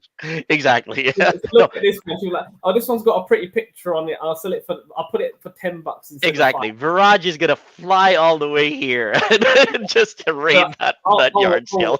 Oh, talk to your But kid. there goes, Alexander going with that, going to college yard sale, and then you see Yeah. the whole, those Garage here, come collection just on, all out in the Everything yard. under $5.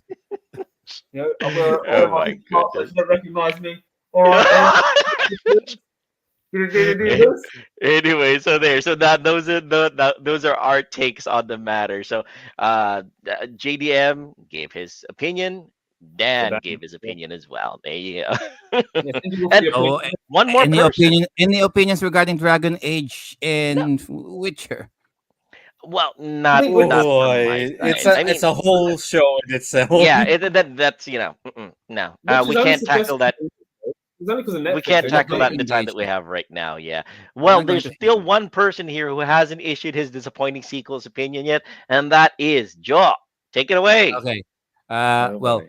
we Let's only go. have so little time left now, so Let's I'll just try to mention be it, quick 'cause on I my know how rant. much you Yeah, Go ahead. we have less than 15 minutes, guys. I mean, I don't want to hear any. well, I don't want. It has to be PG-13. None of these adult porno games you're into.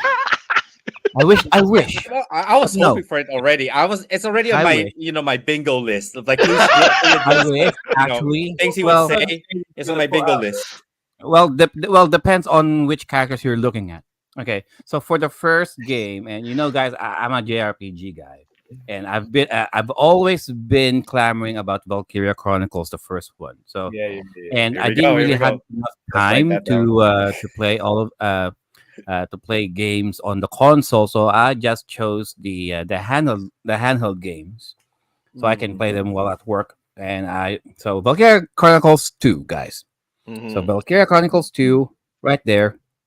So what's wrong with this one? Okay. When we say that when developers are trying to do something different, trying to update their gameplay, trying to outbest themselves from the first game that they did, because no one ever know what games will sell, or which games will be have a critical acclaim onto it. So with Valkyria Chronicles 2, there were certain things that they've added and some things that they changed. And I played like 3, 4, 5 times Valkyria Chronicles 1 on the PS3. And that's the thing about loving a video game. Like, you've been playing it so many times that you kind of know the ins and outs of it, and then playing the sequel, something, oh, where's this, where's that, oh, they changed this, they changed that. Story wise, let's go with the story. So, and we can't really help comparing the sequel to the prequel. So in the prequel, the story, war, okay, uh allegory to World War II. You're being invaded by an aggressive German Empire, kind of. And it's up to you for your militia, basically. Not properly trained soldiers, mind you, just a ragtag of guys put in trying to defend your homeland. Yeah. So, and of course, and the kingdom is just doing basic training for you guys. And then, of course, so it's up to you, as the main character, with your ragtag of men and women who volunteer to be in the militia to fight against the empire, the big German German Empire, right? So on that game, the sense of urgency is, you're always fighting on a skirmish of the war, the theater of the war itself. So there's not much of a there's if there's one fault of the if there's one fault of the first game, you really didn't get enough information about your team, about your teammates. Yeah, sure, you can just miss and match about who are you going to use for a specific mission. That said, you don't know any of these guys on a more personal level, instead of who they are, what they look like. The more you use them, that's the only time when the game gives out some tidbits about their background. Sure, but by the end of the game, you only care about the main cast anyway. That being said, despite of that flaw, the gameplay was its main selling point. Granted, in Valkyria Chronicles 2, basically what you're doing here, it's like Valkyria Chronicles in high school. Mm-mm. It's like Saved by the Bell. So instead of random men and women here, it's just students being recruited inside a military academy. Okay, doing basic training. And according to the story, if the empire is invading, you call the militia and the royal army. If here the main antagonists are basically your own countrymen. It's a civil war here. So if Valkyria Chronicles 1 is an allegory to World War II, Valkyria Chronicles 2 is an allegory to the US Civil War. They hate dark people. Oh, I'm sorry. They hate dark sense. Mhm. People with, Okay, let's people get a with, tongue in people with cheek black comment. hair. Add on my bingo Okay. book right here. Mm. There you go. People with black hair. Let's Okay. take off, People yeah. they hate people with black hair here. So according to them, Mm. they're evil. Oh, let me turn off my camera They're then. poisoning the blood Yeah. of our country. Yada yada yada. Uh, Well, it's a good thing I um, have gray hair. Anyway. Yeah, yeah. So make Gallia great again. Shit's covering his head. All that shit, Yeah. right? So you're fighting rebels, insurrectionists, basically. January 6th mob, yeah. So according to the story, Valkyria Chronicles 1, if the Empire's invading, call the militia, call the National Guard. Valkyria Chronicles 2, you call the cadets. And I'm like, what? Mm. Ain't that irresponsible? Why are you calling students to fight against rebels? And I'm like, the militia also receives basic training, so this is basically the same thing. Okay, fine. So sure, sending teenagers to fight against, I don't know, some racist guys. Sure. Okay, granted. Sure. Okay, But so that's the story. doesn't that, since you're fighting against the dark sins, doesn't that make you racist as well? You know. Oh no, the Darksons are all over the place. Even some of the Darksons are your classmates. You're Oh, fighting okay. against people who hate Darksons. I see. They I are see. the ones who wanted to separate from the government, saying I see. I see. Okay. because How is not the government, the kingdom anyway, because the kingdom's queen is a Darkson. You were And Viraj was about to say something. Go but ahead. how's this? So how is this a disappointment? I mean, you talk about how's it disappointment? Tell me how's it Mm. the disappointment. All right. So So number two's on the well, PSP. story wise, because they lost a sense of urgency here, because on the story and the gameplay level, you're not really fighting the war itself. Most of the time, you're fighting against skirmishes within the academy. Oh, Like you, Mm. so training exercises here and there. To level up, you got your training exercises that you're fighting against within your schoolmates. Mhm. And then the story progresses when the rebels attack.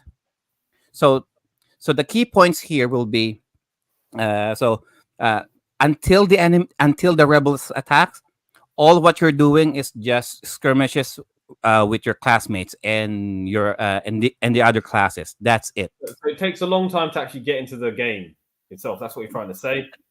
Against the actual crutch of the Yeah, game, yes. yeah. Because unlike with the Valkyria Chronicles 1, every mission is against the Empire. Mhm. Fight.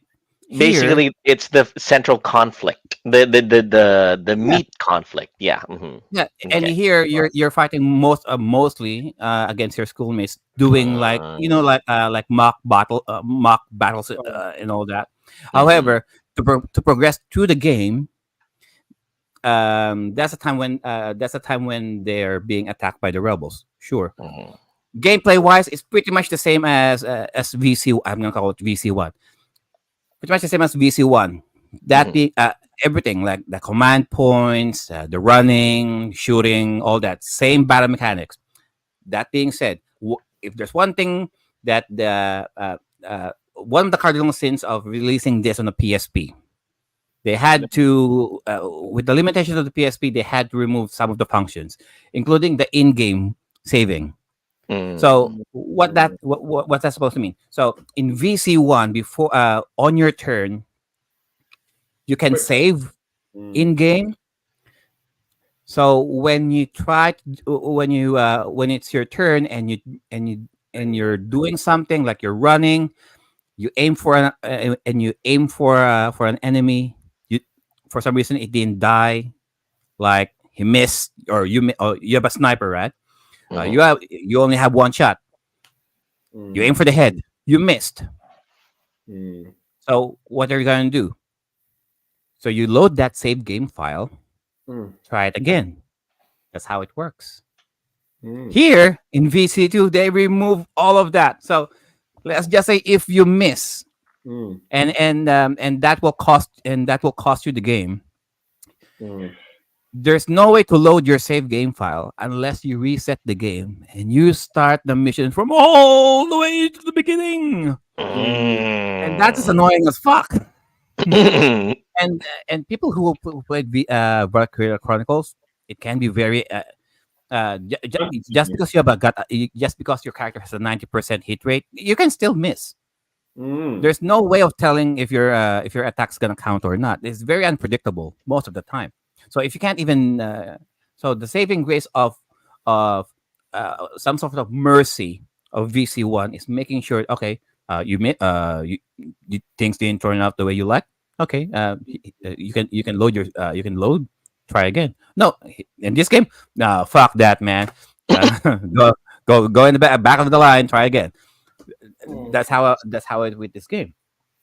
They must have thought of it as an With exploit. That's why. They must right, have thought of it as a save exploit. So they just want to remove that idea and say, hey, you know what? You got to start from the very beginning. Be a hardcore gamer. yeah, because in real life you don't get to do overs. Yeah, In war, exactly. you don't You get know, to do hey, overs. So, any other negatives when it comes to this game? They're the two big deals. Yeah, this is basically it. Negatives. All right. Another negative would be the separation of the job types. On VC1, you get a perfect balance. You got the scout, you got the shock trooper, you got the lancer, you got the engineer, and you got your sniper. Right. You got five. There's a perfect balance between each one. Each one Okay. has pros and cons. Yeah. Here they remove all of that. Okay. So to become a sniper, you need to level up your scout, Mm. like to level 10 or level 15. So you can become a sniper. That means at the beginning of the game, you only have you don't have any snipers. Mm. Um, for the lancers, for the lancers, you have two types of weapons. It's either anti-tank or anti-personnel. That's Mm. on VC1. On VC2, you need to level up your lancer Right. So to there's have the option that. to have the anti-personnel weapon. So you have to make sure And that I'm you're. like, So you got. It's time consuming to get to get one of your it's people. time consuming just to get there. All right. So it's So not as okay. So you got limitations there. All right. Any other yeah, criticisms with this game? there's a lot of high school drama. I'm not sure if it's a good thing or a bad thing because, like I I'm mentioned, preparing my bingo card on this one. I'm preparing my bingo card on this one. there's a good thing and a bad thing. The good thing is because Let's get this thing ready. because in VC1 they didn't try they didn't even bother getting to know your characters. In this one, there's a lot of high school Sergio and Shin will know this. There's a lot of slice of life happening in here in high school. There's a lot of Okay, there's a okay, lot okay. of high school hijinks just to get your because there are a lot of characters here that will have their own screen time per se, just so that you can get to know their personality, and that's fine, sure. But by the end of the but by the time you're playing the game, most of the time you're only going to play the people who have the higher stats anyway. Okay. So do you really care about their backstories? Really, and doesn't even matter by the end of the game? No, because most of the time you're going to play the characters who have the best stats. Understandably, unless you're the type of person who wants to have a challenge, you're going to play the people who are not more akin to or have the lesser stats Damn it. because each of the characters have their own pros and cons anyway. But if I'm playing this, I'll use the person with the highest HP. I'll use the one with the highest running power. I'll use the one with the highest hit rate. Yeah, I mean, I don't have any time to bullshit. I mean, I'll choose them over some girl with big boobs. Although Sure. the question is, can you grind the Well, other characters? Yes, Can you you can. grind the other Oh, characters up? um, Okay. just like in you can grind your the other characters just to unlock their potentials. That's what they call it here. Because on both VC1 and VC2, when you do your basic training montage, you can level up their classes. So let's just say for every mission you got, you'll get, if you have a successful mission, uh, the lesser turns you get, the higher you rank up. So let's just I say I see. got a rank A on a mission. Yeah, I'll get Mm. 1,000 experience points.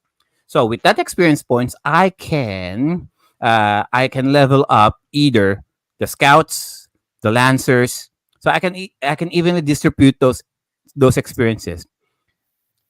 If the scout class levels up, every character on that same class levels up.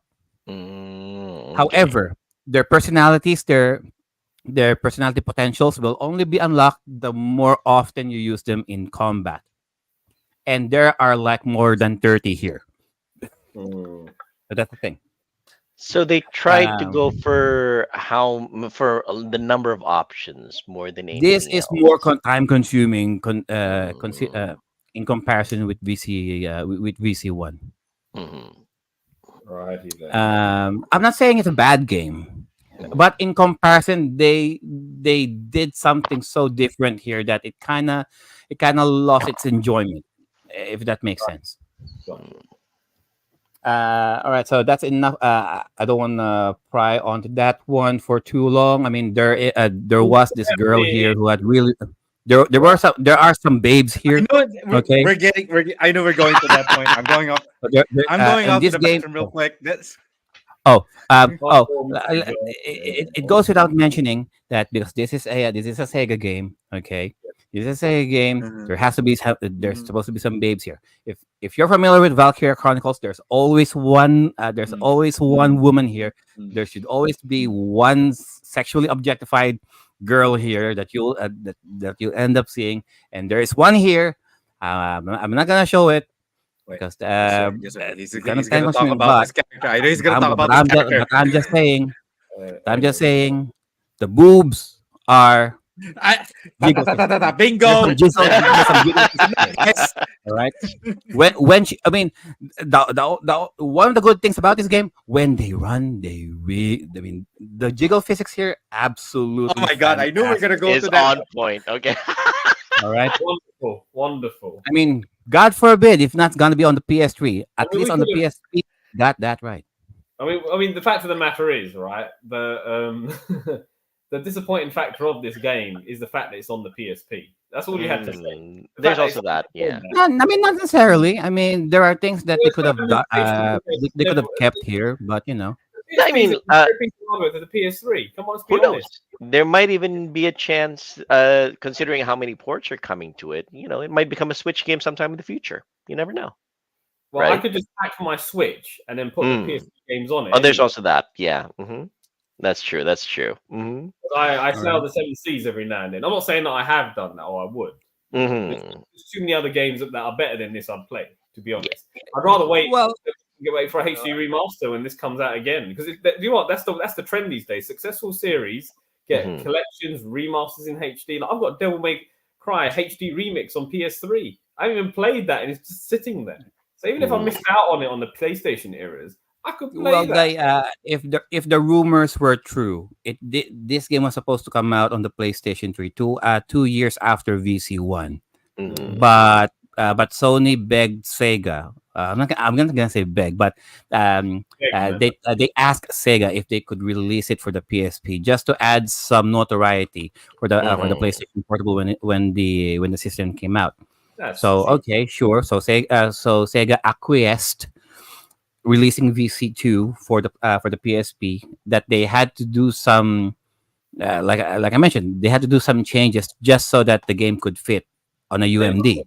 They must have given Sega a backhander. Sorry, I just think that they must have given him some money to release it on that system. Oh, Yeah. absolutely. Yeah. I mean, Mhm. if VC1 was such a huge success on the PS3, what more if if VC2 and VC3, God forbid, if we're gonna get a Western release of that, if VC2 and VC3 came out for the PlayStation 3 or the PlayStation 4, hey, would have been a nice franchise again for Sega moving More forward. jiggle physics. More bigger jiggle physics. More wide. More jiggle physics. I mean, the PSP throughout its life sold 80 million units. The PS3 sold 87 million units. So I guess maybe you got the same amount of customers, I guess, but whatever. Mm. No.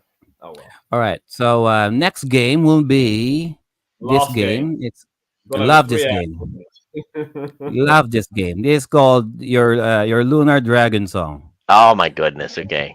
A lot of people were saying this is the bad game for the Lunar series, and I'm like, okay, what's a big deal? Because I keep hearing bad gameplay here, and yeah, fuck. For the first 30 minutes of this game, oh my god, this game has no business calling itself Lunar, and it has the audacity saying here, right here, right here in the cover, from the makers of the Lunar Silver Star. Sorry, fuck you, man. What? You don't don't sell it like that. I mean, so basically they're tricking people on thinking that, oh, this will gonna be like the same as Lunar 1 and 2, and even jack shit. Okay, First of all, so this game like so the story of the game happened like a thousand years after the first after the first Lunar game. Mm. Gameplay wise, just look at it. It kind of reminds me of Suikoden 1 and 2, A little bit, yeah. kind of Breath of Fire. All right, Mhm. so it's like this.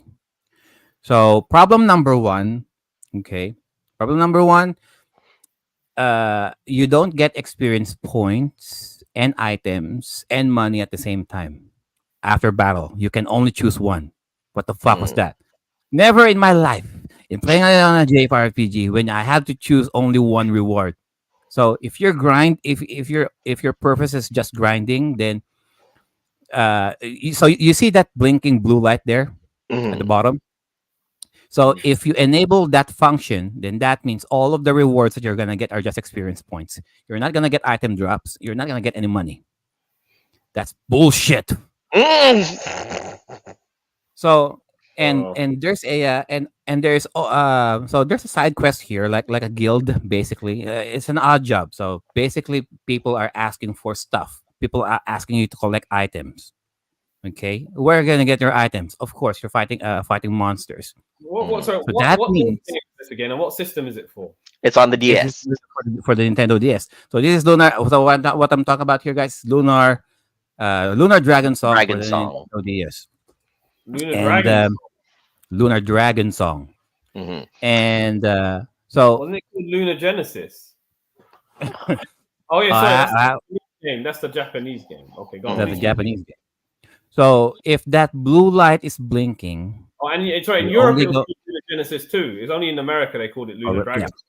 Okay, go Yeah. on. What was I saying? Oh, so if that blue light is blinking, that means you're only gonna get experience. So if you're so, like for example, you are on a quest just to get some items, and if you forget to turn that off, all you're gonna get experience points, just like that in the screen. You're not gonna get your item drops, and there's no telling which enemies are, and the game is not telling you which enemy you have to fight just to get the specific items that people are requesting for you to get.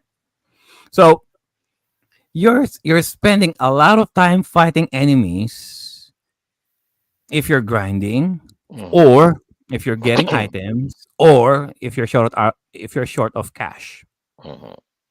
And all of those stuff that you're getting, those drop items, they cost next to zero if you try to sell them on the shops. So Yeah. where are you gonna get your cash? The most cash reward you're going to get is by doing odd jobs from the guild. So that means you have to grind. You really have to grind for your items here. Mm. So that's one of the annoying thing. Why can I just get both? I mean, all of the other JRPGs before you game, okay? All of the other JRPG games out there, okay? Any other JRPG, you get money, you get experience, you get item drops. Fuck, right? That's trifecta. Why ruin that?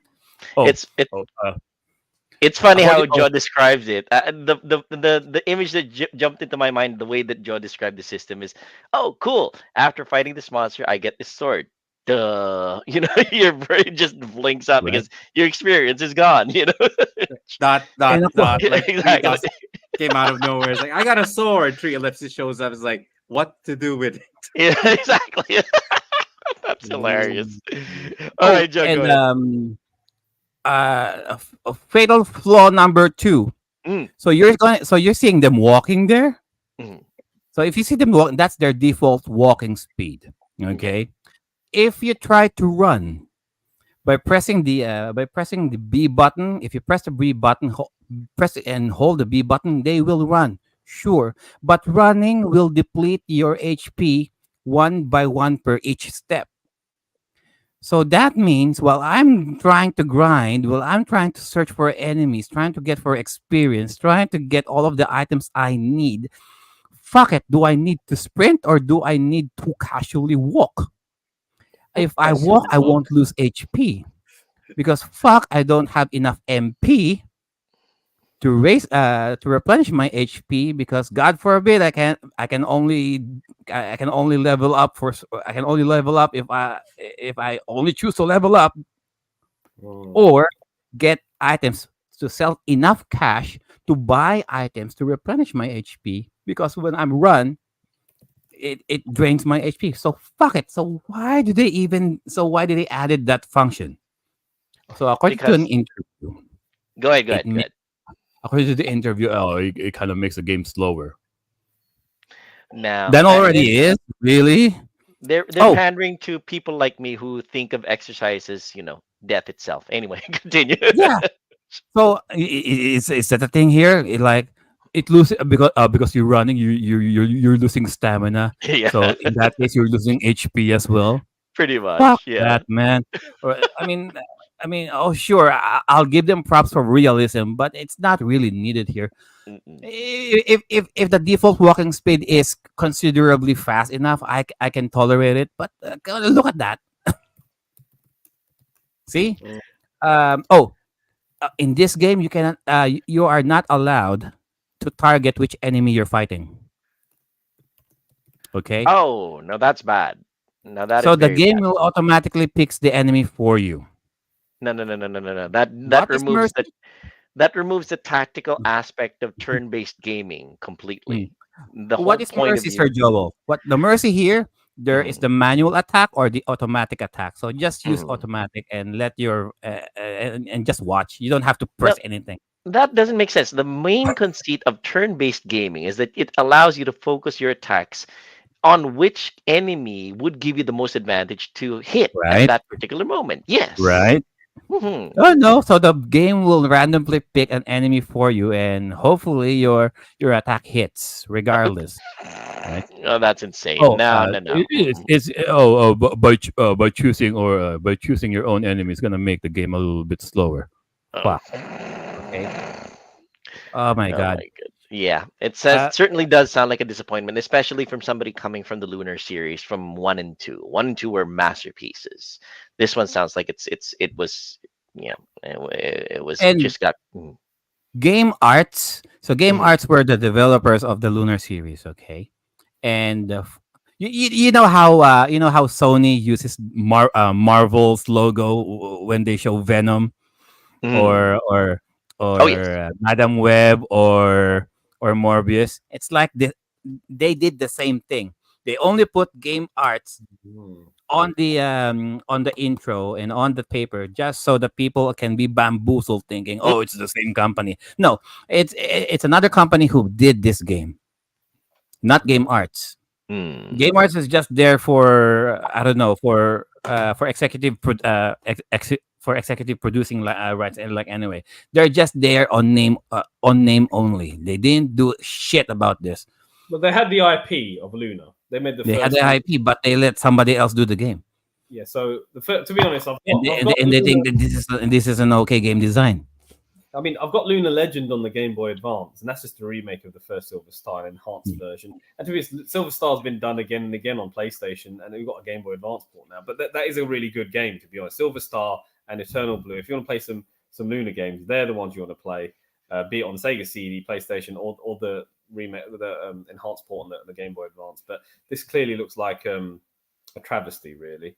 But yeah, Silver Star with its animation is, I mean, obviously the ports on the PlayStation and Sega Saturn are outstanding. So I'm It's great, but this is so I'm showing right now the Lunar Superstar Store complete for the PS1 Saturn release. And another good, okay, I'll say something positive. The person who drew the same animation design here, yeah. they have it here as well. So they have the same they have the same artist who drew the first two games on this one. So there are some similarities. Yes. Even the curves, even the boobs. Yep, I recognize that ass anywhere. It's from the same guy. Okay. Okay. Fine. Um, uh, in terms of character design here, well, they're NPCs. The NPCs are just basically the same design with different colors, different color hair, different color clothes, but they all look the same. Uh, battle mechanics wise, okay. In Lunar Silver, on the first Lunar games, when you attack, you know how in some JRPGs, when you attack in a combo, like for example, uh, in the first game, Alex will have these three. In his turn, he can attack 3 times.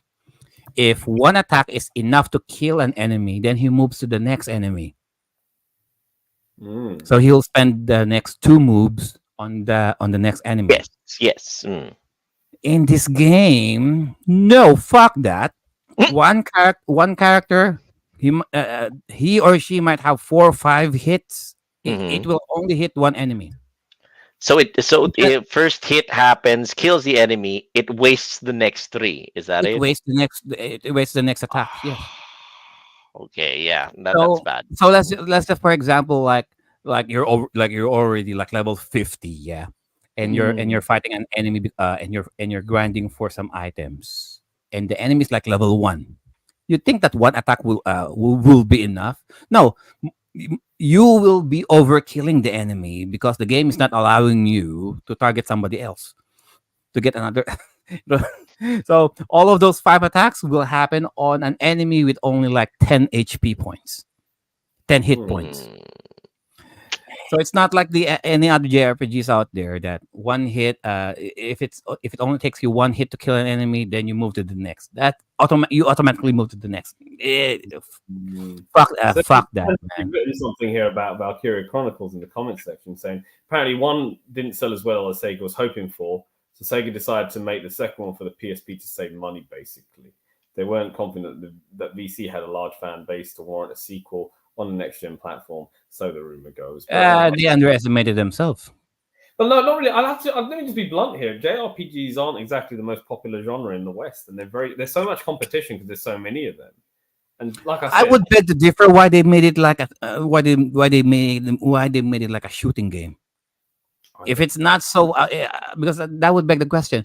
They had to make it this way to cater to the gun-loving people of the United States. Okay. Let's make a JRPG, but with guns. Because we have a comment Americans love their guns. We have a comment here from Esh sorry, one moment. Esh Aquino Ignacio, who says, OMGF, Lunar Silver Star story was so memorable for me despite its cons. It was a fun game and I love the story. Yes, completely agree. I agree with that. Okay, so caveat here, I didn't personally play the Lunar 1 and 2. I had my brother play that. That being said, because I was waiting for my turn to play my Wild Arms games, I had to watch him play Lunar 1 and 2, and I enjoyed watching him play Lunar 1 and 2. Despite the simplicity of the gameplay, it was still fun. One thing about the Lunar games is that they have their anime cutscenes, and I love my anime, and they look great. You love your Japanese animes, yeah, I know. Of course, I love anime. I love my anime. The moment when Luna dressed as the evil Luna, boobs, ass showing, the whole shebang. I'm like, yeah. Oh yeah, this is what we're talking about. Yeah, that's the Luna that I remember. All right. In 1992, because I modded my Mega Drive Mini, as you guys know, over the COVID pandemic, and I thought let's do one step further and let's do Sega CD. and it was only ever released in America, the Western release. So I thought, let's put these games there. And when I played Lunar Silver Star, I'm thinking this is an early Sega CD game, 1992, and there was a sequel that came out following in 94 or whatever. I was like, the characters are talking. There's voice actors in this game. This was a thing. And I realized you had to be super rich to afford the add-on to play this really, really, polished game with such one. And the voice acting is good. That's the funny thing with Luna. And it's funny and it's quirky. And I love the art direction. I love the little anime cutscenes and all that. It was a very well polished game with really high production value. Right. And it deserved to be ported from Sega CD to PlayStation and Saturn, because sadly it didn't receive a wide audience when it came out. And I was blown away when playing this on my Sega CD via my Mega Drive Mini emulator. And I fell in love with Luna and Luna 2. I thought these are beautiful gems on a platform that never got the recognition. And I find out, wow, PlayStation. You see right there, Sir Viraj. Oh, so I'm showing you guys right now the gameplay for Lunar 1. And you have a lot of stuff. You have a lot of options. You have a lot of actions to choose from. Fuck, and all of those are, they toss all of those out. Another thing that we haven't spoken about is the soundtrack to this game is outstanding.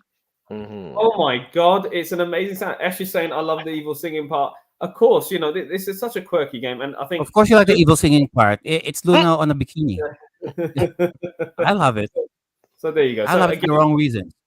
Luna 1 2 are the best written JRPG of the era. The working design translation team were geniuses. The only issue is that Richard England, or whatever his name is, because he made a big issue when the Mega Drive Mini 2 was coming out, because none of the Luna games were on it, sadly. And that would have been wonderful for the Mega Drive Mini 2, because it would, well, to be honest, it sold anyway. But I guess they didn't want to pay too much for licensing, and I get it. But no, there's other ways of playing these games. See right there, Sir Joel. You see how Alex can hit twice on this on this version. So So he kills one enemy, he moves to the next. Yes. Yeah, in that game, no, you're gonna all of this is on you. Wow, there you go. So those are just too disappointing. I mean, I could rant more. I could rant on and on, but we don't have the time. Yeah, well, I think we've had a really good discussion on disappointing video game sequels. And yeah, all of them are, as Dan would say, they're bangers. There's multiple reasons why they fell. That's the most interesting thing about. We could talk about production costs. We could talk about people being greedy and not wanting to pay developers the money they should have had. You could talk about poor decisions that happened when they moved a game in its original to a smaller format. You could talk about how they were overly ambitious, like with Witcher 3, where they made a bigger world, but they didn't fill it with the content the second one had. Yes. You could talk about how people just wanted to get a quick buck and just made the sequel not as good as the original and rushed it. There are so many reasons why these things happen. And these are things that you need to, all of us collecting games or who are into video games should look at these things with a discerning eye and think, is the sequel typically ever going to be as good as the original? In movies, it hardly ever is, to be honest, but you have to keep an open mind. I mean, let me be blunt here. It's best not to buy a game on release and wait until you hear what other people have to say about it. And that's the sort of person I am. I'm not going to be one of those people who buys it on release and just gets burnt when it's a bad game. But that's happened more times. Full price, really? Yeah, I used to be one of those people who paid full price on release. I used to buy games on release, and I actually funded this industry that you're enjoying. So you're welcome, by the way. But yeah, it's true. It's the truth. There are people who are the part of that. They're called the innovatory band customer who are happy to spend that money.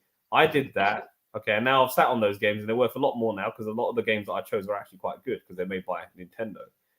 Or people think they're good, and that's why I get a lot of money for them when I sell them. But the fact of the matter is, just look at games with a discerning eye, and it is inevitable that you will be disappointed, but don't let it burn you out, man. It just happens. Actually, I'm investing the money actually to the studio that I know who gives a shit, like Falcom.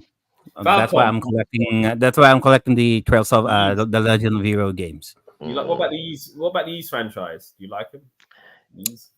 Out of principle, no. No, because of the fact that they're real time. They're real time. No, because I like my JRPGs with fighting in a party, not just one guy. What about Potful Mail? Potful Mail. I don't think I've tried that. I will buy that only because of the tits and ass. Okay. All right, Shin. Put one on the bingo card again. Okay. Yeah. Can I go home now? I think I already won the bingo card for I tonight's know you did. All right, so that's a show, guys, and all thanks to all the panel here, sharing their disappointing video games, and there are a lot more, but we don't really have the time. Mm. So we'll just do our closing remarks in regarding the disappointing games, what we really think about, why they are so, and our shameless plugs as well. So let's start with Sir Viraj. Sir Viraj, your closing arguments and where can they find you? So my closing statements, as I said before, is that just play what you love, and if it's a bad game, it's a bad game. What can you do? You know what I mean? Just enjoy it, or try to enjoy it, or play something else. Anyway, so where can you find me? You can find me on the Facebook group Sega Genesis, and you can find me on YouTube as part of the Sega Mega Masters. Just type it in, and we've got a bunch of videos. We've taken a bit of a break from videoing because for certain reasons, but we should be back hopefully with some more reviews of Sega Master System and Mega Drive. That's more, I think, Sega. That's what we cover. So that's where you'll find me. And again, if you're in the UK region, which I doubt any of you are listening to this, I trade it. I'm a reseller who buys and sells video games under the name Bygone Games or Bygone Games UK. If you look at me on Twitter, you can see the stuff I acquire. And I'm going to the Oxford Gaming Market April 20th, so you'll see me there. Back to you guys. All right, thank you for that, Sir Viraj. How about Bro Shin? Okay. So I guess the only thing I could say is that at least we should be thankful that these disappointing games do exist, because if anything, it does put the games that we do love on a pedestal. Not only does it give us a rose-tinted glasses whenever we look at it, but it gives us a much more deeper definition on how we are as gamers. Most of the time we tend to get lost into the whole hype of video games. But if you look at it, these disappointing sequels help define who we really are as gamers in regards to our taste. And if anything, they're a good reminder that not a lot of games needed to have a lot of additions, such as open world or any new hype materials or anything to that matter. Sometimes the game could actually stand on its own, and that maybe these disappointing sequels is more of a reminder for everybody that they will exist no matter what. And it's up to us if we're gonna actually um rule by our wallet and tell these companies that, hey, you know what, you can't just like use a label and then all of a sudden call it's like the next sequel and then assume that we're just gonna buy it and enjoy it. Quality over quality over quantity. But all in all, that's the only thing I could say is that, like, disappointing games are always going to be here to stay, but at least we should be thankful that they exist despite how trashy they are, because it definitely defines who we are as gamers, and it gives us a good nostalgic look on all the games that we tend to love and play. You guys can definitely find me behind the shadows of Retromancy, helping out, and you'll definitely gonna see me more here in Timeless Gamers, helping out because I finally have my camera, as you guys can see. And I guess I'm gonna see you guys next week or next 2 weeks from now. Yeah, that's it. All right, thank you for that, Bro Shin. And about Sir Joel, your closing arguments and where can they find you? All right. Very simply, disappointing video game sequels happen because we all have expectations. We had such a grand time with the very first game that we played in a series or maybe an earlier game, and we're expecting better, more, and everything for the sequel. And it just so happens that it doesn't fulfill what we're expecting. Expectations are very much a double-edged sword. People expect better things from the sequel, and developers are driven to get better. But of course, when those expectations aren't met, disappointment happens.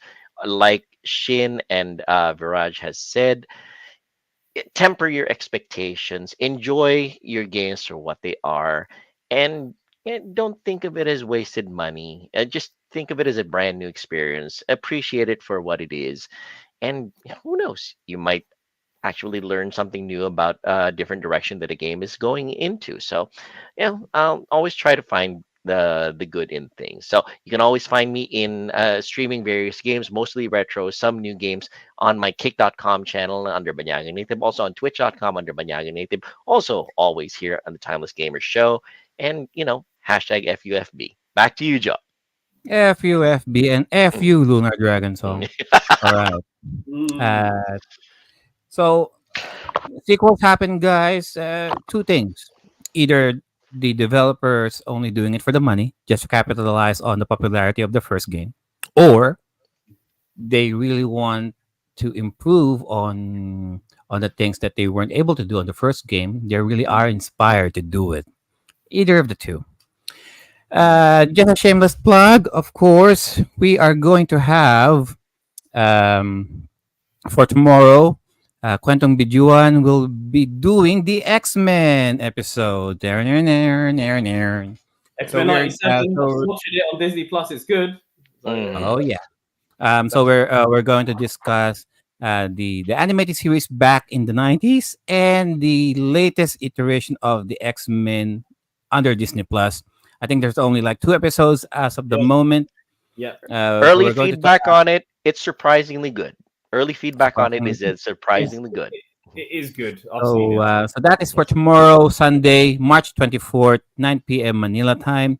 Quantum Bijuan on the Retromancy Facebook page, Mhm, and it will also be on the Timeless Gamer YouTube page as well. mhm. Mm. Very good.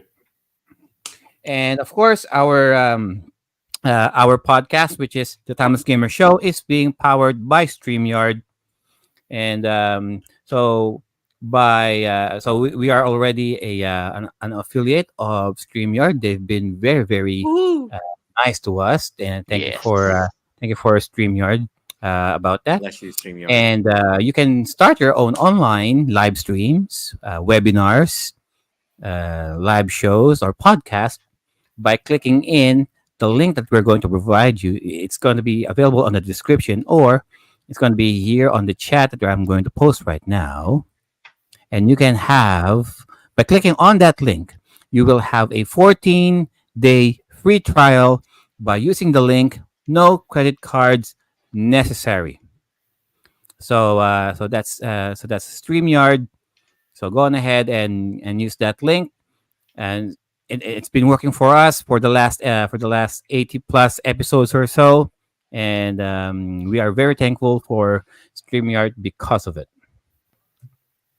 And of course, we are also an affiliate of BitMap Books right there. So enjoy the history of your favorite video game franchises in colored pages and anecdotes by getting a publication coming from BitMap Books by using the link that I'm going to put on there. As you can see on the picture, there are a lot of selections there from the NES collection, Super Nintendo collection, the Mega Drive collection.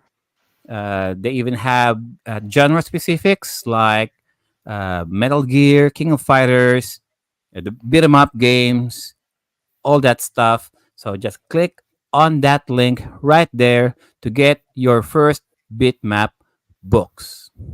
And that is the show, guys. And on behalf of Sir JDM, Sir Ray, Miss I, and Sir Dan, who can't be here right now, our games and our bodies may grow out of date, but our gaming experiences will forever remain. Hey, Timeless. All Timeless. right. Thanks very much, everybody, for sticking around. See you guys again next time. Looking forward to seeing you again. Take care. bye. See you guys next week.